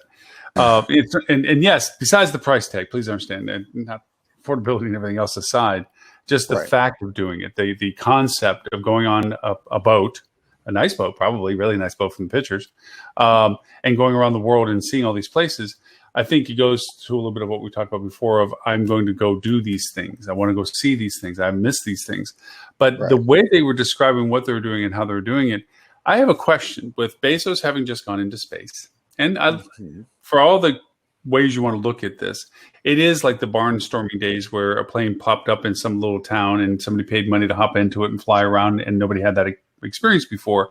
That's a little bit of what he's talking about with the spaceship. Like he's flying around and you get on the plane and you fly up there in the rocket and you get to see something somebody else hasn't seen yet. And eventually it's going to get more common, eventually more whatever. And I don't know if you read my preamble, but I kind of went off that the Bezos trip was the most boring rocket launch I've seen. And I've watched them. So that whole event was like, why the hell? And I wanted to be an astronaut when I was a kid, right? I remember, I'm old enough to vaguely remember the end of Mercury, but I was all in on Gemini and Apollo through the whole thing, right? And let me tell you, I looked at that and went, meh. The woman who flew with them basically said meh, right? They had four people. Well, she basically said we saw the blackness of space and I really thought we'd be able to see the world, but we weren't high enough, right? And you weren't. And so, and there were only 4 people in the capsule. There are normally 6 or the capacity is 6, and they were having problems floating around with each other, right? Asking people to move. It's a shitty experience. And it's expensive. And you have 3 minutes of weightlessness, and the entire trip is 10 minutes, right? And for somebody to bid $28 million, which of course that's not going to be and that person didn't even go on the flight, right? So yeah, I don't know. You kind of look at that and go, that's a non-starter for space tourism, because it's not space tourism, despite going over the Kármán line for 3 minutes or something like that. And getting a pin. And literally you're getting launched. I mean, you look at the thing, you're getting launched on the rocket. There's separation. You kind of float with the capsule, and then it just kind of, and it's great. Great technology of vertically landing the reusable rocket. Very impressive stuff. But what do? They got parachutes. You land in the desert. You're landing at 16 miles an hour, so you can get a nice big thump when you land. And you kind of go, that was it? Really? I was just kind of shot off in this thing and got to fly and down. Branson's thing takes 90 minutes or something like that. I think his took about an hour, right? Actually, just over an hour. And yes, you go up on a plane so you can see stuff. You get kind of the word dropped and shoot up. That's kind of cool. But again, you got 3 minutes of weightlessness. You get to see a lot more over the 90 minutes sort of thing. But still, you're basically over the Western U.S. desert and stuff like that. I don't know. And then you come down. But again, that one you land as a plane and you do some pretty, so you're going to see a lot more stuff on the way down as you're doing, different things. So I go, that one's probably a much better value for someone who wants that experience. Okay, so let's take the real one is Musk. Musk is in September. Now it's not open to the general public, but he's going to have an all civilian crew. They're going to do, 3 days up there. Right. So they're literally going to be in orbit. They're going to be at whatever it is, 300 miles up, not 50 sort of thing. So yes, you're going to be in orbit. You're going to see that you're going to be in space. Right. I don't know how much that's going to cost. Yeah. Well, okay. So let's take a much higher value. Right. Let's take that will sell out. Yeah. Okay. Branson's comparison, just because you poo-pooed on Bezos, which I do agree with you on a lot of it, but would you take this cruise or would you take that flight? Well, the flight is 5 times more than the cruise, or 4 times? No, it's not. No, I'm talking about. There's that master suite in your article. There's the master suite for $199,000 a head. Okay. Okay, yeah. so you're on this boat for 130 plus days. I'm thinking the master suite sounds pretty cool. Okay. Yeah. Okay. I would probably do that versus the hour and a half non-space thing. What do you think, Adele? I'd have to be paid to go to outer space. But you are going to outer space. You're whatever not, it is. You're not. I'm not you're doing kind it. of getting to the go bottom to of maybe where it starts, right? That's so enough. Adele, if we got the families together and went to Jersey Shore, that little bungee shoot rocket thing that my wife won't let me go on, but would you go on that? No bungee shooting thing. No, okay. No bungee shooting thing. Yeah. No. Robert, would you get on the bungee shooting thing with me? Bungee shooting? You mean like where you jump, like base jumping with the bungee cord on your foot? Bungee dropping. This is the one where you sit with somebody in a little cage and they rubber band. Oh, and you go up and they pull you up and go. Oh yeah, I have done that. Yeah. See, Robert's my dude. We're gonna go do bungee shooting. Or though, now wait. Or do you want to go? Four Seasons has their private jet thing. They may have suspended it last year, but it's coming back. So they've got it. Let's see. They start November 27th, and it comes back December 20th, right? And you're on a private jet. You go Seattle to Kyoto, to Hoi An, to the Maldives, to Serengeti, to Marrakesh, Budapest, St. Petersburg, and Paris, and then presumably back to Seattle. 163,000 per person, based on double occupancy. Yeah, pay 10% more for a single supplement. I saw Adele smiling the whole time, so I think she's already on the plane. But yeah, I think I would take that. The cruise, maybe, and I like cruises. I mean, our family's gone on a ton. We've probably been on 15 cruises, right? So yeah, I like those, but I'd probably, for that amount of money, I'd probably do the Four Seasons private jet. Because you're going to, UNESCO World Heritage sites, are doing a bunch of stuff, and you aren't necessarily, out. I don't know how much time they're really spending in destination on some of, I don't know, some of the around the world cruises, they'll stop and you'll be in for 3 or 4 days in port, somewhere, which is great, right? That sounds great. But if you're spending that amount of money, I don't just want to spend, have 6 or 8 hours in port, right? I want to go see what's going on, right? And I guess that the lenses of it's kind of funny when you say these things. It's like, there's benefits to saying you unpack once on a cruise, okay, and you get to have that comfort zone of, okay, we get off the boat and we go do what we do and come back. Then there's the excitement of being in a new place and everything about it, from where you stay to what you see to how you get there and how you get around, is a very different experience. And I know that from the travel that I've had, and cruising is not my thing, is I also know the rim of cruise impact in a market where the prices are 3 times as much inside that cruise circle when you compared to outside the cruise circle, as to how far somebody can get when they come on a cruise boat versus if you travel to that destination. I think like Barcelona and stuff, where we're going down the main Esplanade, and the 1 minute we're looking at food that's certain cost, and then all of a sudden the cost went up 3 times as much. We're like, what the heck? We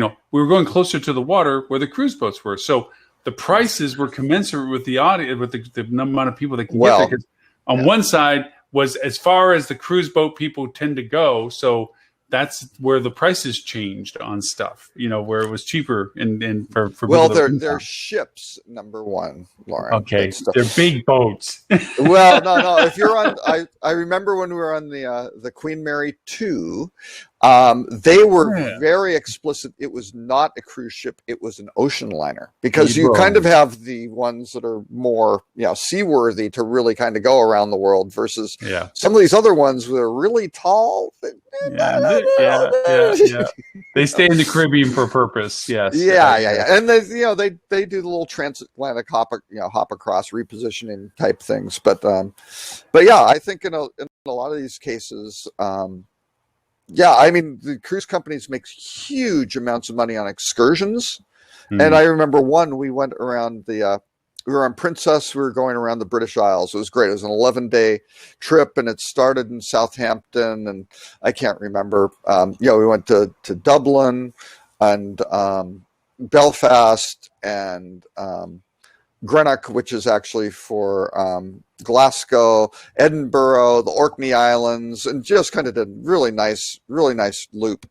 But those trips, or the excursions, were nuts. So there was a little group that we got together. We called them, I think, Cruise Critters or something. And it was through Cruise Critic, right?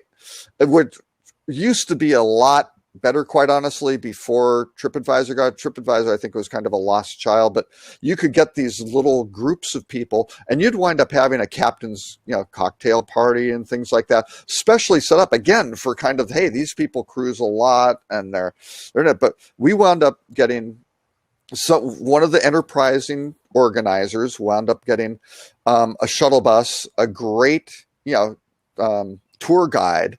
And we went and wound up doing like things that would be on 3 different excursions, right? Plus a great lunch at a place for about half the cost of what you could do for one of these excursions, right? I totally go with, what is it called? It's also belonging to TripAdvisor Via Tour, maybe? They have Viator. And yep. Yeah, that's what I use. I never buy the excursions from the cruise ship. Highly recommend Musement, who's now owned by TUI. Musement does some great stuff. We were in Milan and went to the Da Vinci Last Supper thing, and I mean the level of the quality of the guides and things like that. I mean, you can go find out. You can go to blogs and things like that and find the really great guides in Florence or wherever you may be going, and do that independently. But Musement has a very, very high level of vetting for these folks. But again, you do stuff like that, and you really get amazing things. A lot of the cruise stuff is just they've got to do it for the lowest common denominator, right? They've got to set up the timing for someone who needs assistance or is maybe elderly and things like that, and they just slow everything down and do a few things. So as a closing, go ahead. I was going to say I cannot follow the lollipop. I just can't do it. I can't. I just give me a day pass to something cool. Well, yeah, you're in a giant group of people and stuff like that, and it's just not. Yeah, it's not great. And a lot of it is transit and herding and waiting for people, and people will separate from the group to go do their own thing and go get lost or something, and all of a sudden you're skipping something. So Richard pointed over pretty easy to go Rouge on the cruise excursion. Rogue, yeah.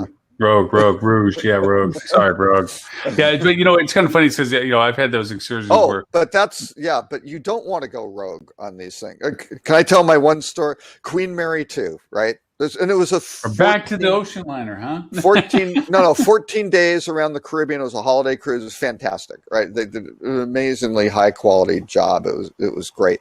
But the first stop was Panama Canal, right? And I can't remember the name of the kind of entry point where we started, which was on the Caribbean side, but the ship's too big to go through the canal, right? So you're basically stopping there. And they told everybody, they said, look, take a tour. Do not go. This is a working port, right? There's nothing to see in town. Don't do it, right? It's not, it's not recommended. Please don't. So an enterprising couple decided, screw that. We're going to go explore this town. There's probably something hidden and great down, which there isn't.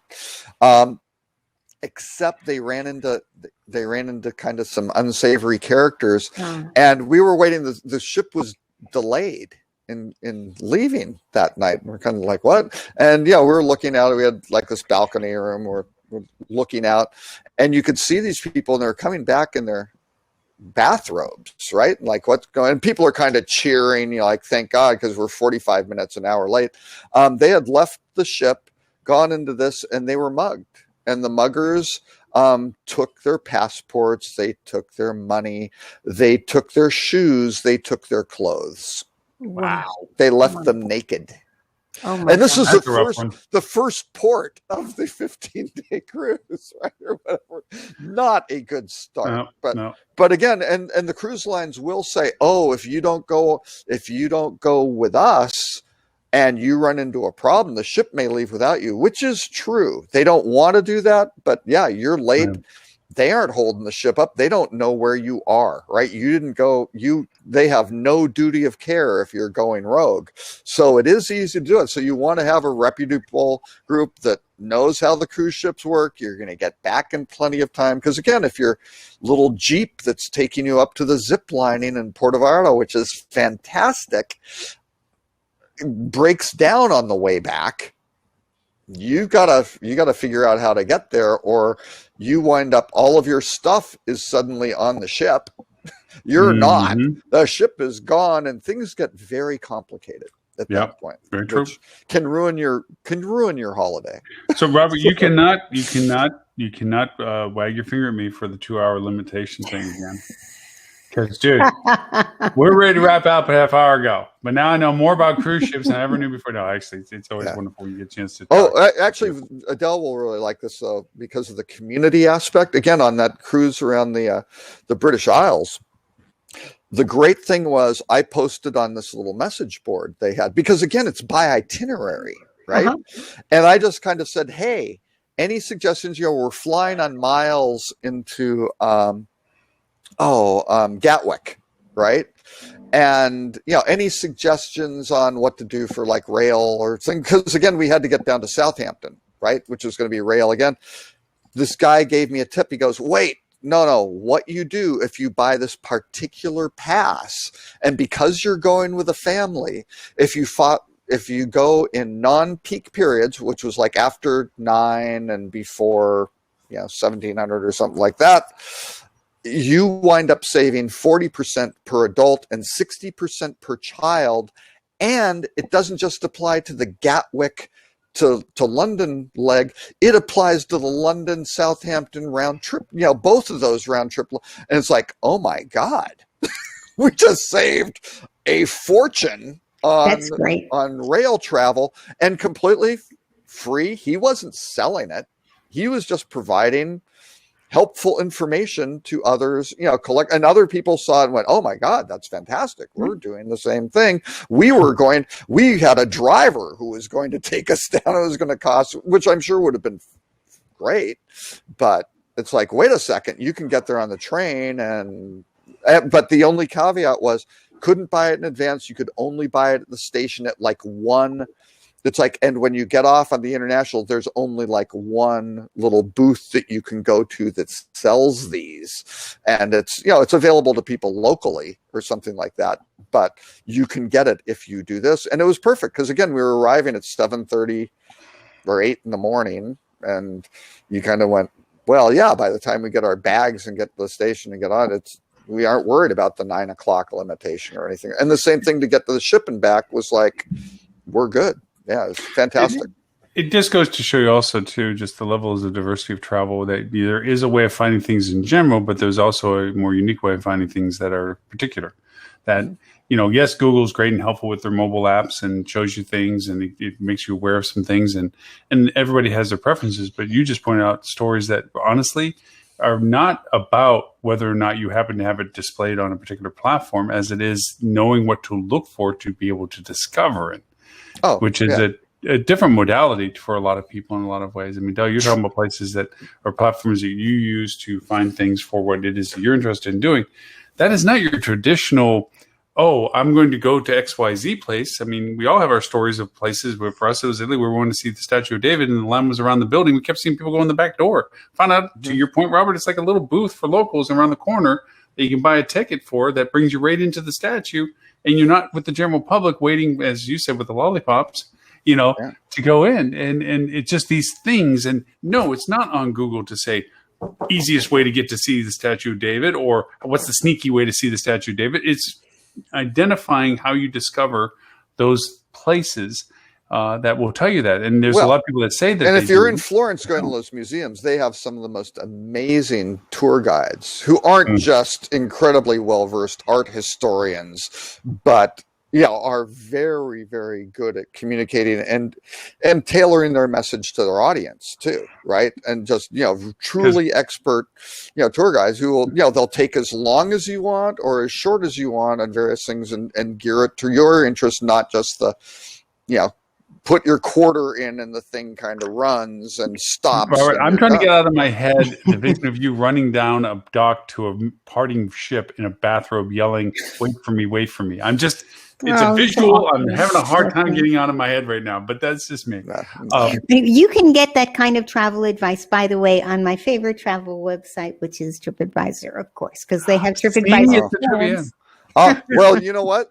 I would say if you have a high ticket item like a honeymoon or anniversary trip or something where you're going to be spending, a good chunk of money, and maybe you just don't want to take the blame if you screw it up, right? You need help. You want somebody else to screw You it just up. defined every husband's travel plan program. Okay, Exactly. Robert is. Now, I don't want to mess this up. That's Wendy, the predication to any decision process if the husband is in charge. Let of the me travel tell you, process. wendyperrin.com. Wendy is amazing. She was the consumer travel editor for Condé Nast for 28 years. She was the one who put together the hot list, who traveled anonymously under her husband's name, not telling anyone who she was, in the honor of journalistic integrity. Right. Mm-hmm. Not just getting the top suite upgrade thing to see what it was really like. But when Condé Nast restructured, as they tend to do, and kicked her to the curb, which was a stupid move on their part. I talked to her and was like, look, you've got a brand, you've written books and things like that. She set up her own company because she couldn't use the hot list, but she had the wow list, which was all the top destination experts, right? So the person who really knows Greece she curated that list too, and they could care less about that. And it's like, oh my God, that's the knowledge base you really want, not the great travel agent who lives in, Bel Air, who can kind of book you anywhere and knows this, and they can get you the upgrade at the Four Seasons and, or wherever. No, this is, you want to do this in this destination. So when my daughter took her honeymoon, she's like, well, they wanted to go to Greece. I've never been to Greece. I'd love to go to Greece. But I hadn't been. She's like, well, can you help me with this? And I'm like, no, not really. I can't provide much value, right, to you. But I set her up with Wendy. Wendy talked to her. They got the gentleman there who was, his little tour company, Stanford undergrad, Harvard MBA, that sort of thing, professional 24/7 support. And I'm thinking in the back of my mind, I don't want to freak them out, but when the ferries go on strike, they're going to know what to do and to get them out of the bad situation, right? Yes. And they gave them all sorts of recommendations. They're like, well, we aren't that into, Greek history. We're going to want to go to Santorini, and maybe we skip the Acropolis. And they were like, trust us. Come into Athens, spend the first night. You're going to want to spend, 2 nights in Athens, not one, because of jet lag. We're going to get you to like 8 a.m. opening or pre-opening. We've got our guide who will take you around there, do it at your speed and everything like that, without the crowds, which can be insane. So they did all that. They went to, I can't remember the name of the little island where the Greeks go, and stayed at a great leading hotel of the world. Oh, there's a little boutique hotel in Athens, a leading hotel of the world, kind of grand hotel on the water, in this little kind of relatively unknown island. They only spent like a couple days in Santorini, which wound up being their least favorite place. Right. But they scheduled in French it'd be degustation, but it was, a sampling of different things and wine pairings and things like that, which was away from the caldera. It was back kind of inland on the island. That was one of their favorite things that they did. And then they went to Crete for 5 days, which wasn't even part of their plan. That was their favorite spot, right? Because they went in, and that night they're sitting around the bar with the bartender, the general manager, and some woman that they presumed was a guest or a local, right? Sort of thing. And they had a thing scheduled, a cooking class the next day, right? Which was great. It was going to be with a chef, and they were going to, go cook their lunch, right? Which was great. Great little thing. Learn how to cook some good, Mediterranean food. And this woman goes, wait, you guys aren't going to go to the market? Why don't you buy your food and see where it comes from? And then like, oh, no, what do such and such? She goes, no, I'll take them. And they're like, oh, great. So they go to this woman takes them to the market and is bossing around a lot of these vendors. It's like, what are you doing? You're being really you aren't going to give me that fish. I want that. Yeah, come on. And, just a lot of hard time. It's the owner of the hotel. And she takes them in and she's bossing around the show. They had so much food for lunch. They had enough for dinner. The next night, they're just sitting there. I mean, over the moon right? I mean, just because this woman had started a restaurant and then did a kind of a gift shop type thing to sell, different foods and kitchen utensils, things like that, then wound up buying these little apartments around the restaurant, which wound up becoming this little hotel, right? Sort of, and it was kind of a distributed hotel in like little different buildings and stuff like that. Spectacular. Right. And they're just like, oh my God. And they were getting picked up in, BMW, limos, with people at the airport, making sure when they got off the plane, they did this and they did that. And these are the flight times you want to have because these aren't going to cancel. Just the thing was on rails, right? All because they would have never had that experience if I helped them at all. They couldn't have gotten that experience off at Tripadvisor either. Probably it's too hard to find that stuff. But they had an expert who specialized in that destination and probably spent an hour and a half with them on the phone, finding out what they liked and didn't like and what they wanted to do, so they could kind of tailor that to. Well, based on what you said, this looks like it would be perfect. And I know it's not what you intended to do, but trust us. Right? Robert, you did the thing that I was hoping we would have done today, and that was be positive about the fact of the joy of what we do. And telling that story was a wonderful, truly. I mean, all kidding aside, and I was going to give you crap about how long we lasted, stuff like that, but that made the entire time worth it. And the benefit of travel you just made me smile about the whole process, the whole thing, because everything about that was different than what we talk about, but the same of why we do it, and it's about how it gets done, not because of using Google or TripAdvisor, and there's no bashing of anybody or anything, but the creation of how it comes around, I was going to make fun of you, the fact that, they were smart not having you to make their travel plans, but it really was the absolutely experiencing, it's a high risk trip. Yeah. But experiencing the experience is you allow yourself to, take out the device of a stranger at the bar to find out how crazy it was. And even if it doesn't turn out like that, even if there were nobody, but there were a local that said, oh, come over to my house and eat or whatever. And you're like, all that horse. The fun story and about if the bartender's going, or the GM's going, then don't do that. Yeah, but the whole thing of it is the adventure of the joy of it, and that these stories do happen, and do happen to a lot of people, and that it is enjoyable. That's what I was hoping for out of today's conversation. One additional point, though, for all the hoteliers on the book direct type thing, are you giving your guests that kind of experience? Right. Right. No, you're saying, oh, come and eat in our restaurant. We'll give you 10% off. That might not be the best restaurant in town that they want to really have the completely memorable experience. Right. But if you can make that recommendation, wow. Then be good at what you do, but also recognize you may not be the best. And TripAdvisor through Reco is doing that, right? They're trying getting people to, community and people who can provide tours and provide all these things, even though they have Viator and things like that, what they can do to curate these trips, not at the level that Wendy's doing. But again, with Wendy's, she has little cutoffs and said, hey, if you aren't spending, and I don't know if she promotes this or not to people, but she kind of knows for Christos, if you aren't spending $600 a day, that's not going to work, right? Sort of thing. You aren't going to get it. So, she'll have thresholds of, what's your budget and where do you go? And if you are looking for the cheapest, whatever, it's like, don't go to her. It's going to be too expensive. You're going to blow your budget. You don't want to be paying for this vacation for the next 10 years sort of thing. It's like, it's what's appropriate for that itinerary at that time for those travelers. The party composition, all of that needs to be, tailored. And a lot of times it's great to do it yourself, and other times it's like, get some help. Isn't Wendy the writer for the TripAdvisor blog? She was one of their first people when they came in. I can't remember what they called it, but yeah, she's done a bunch of work with them. Things like that. So I think she's still affiliated with them. I'm not sure. I know this is going to tell to stay, but it's 2 hours and 15 minutes that we've been talking. Okay. I'm going to ask it only seems like about an hour and 15. As briefly as possible.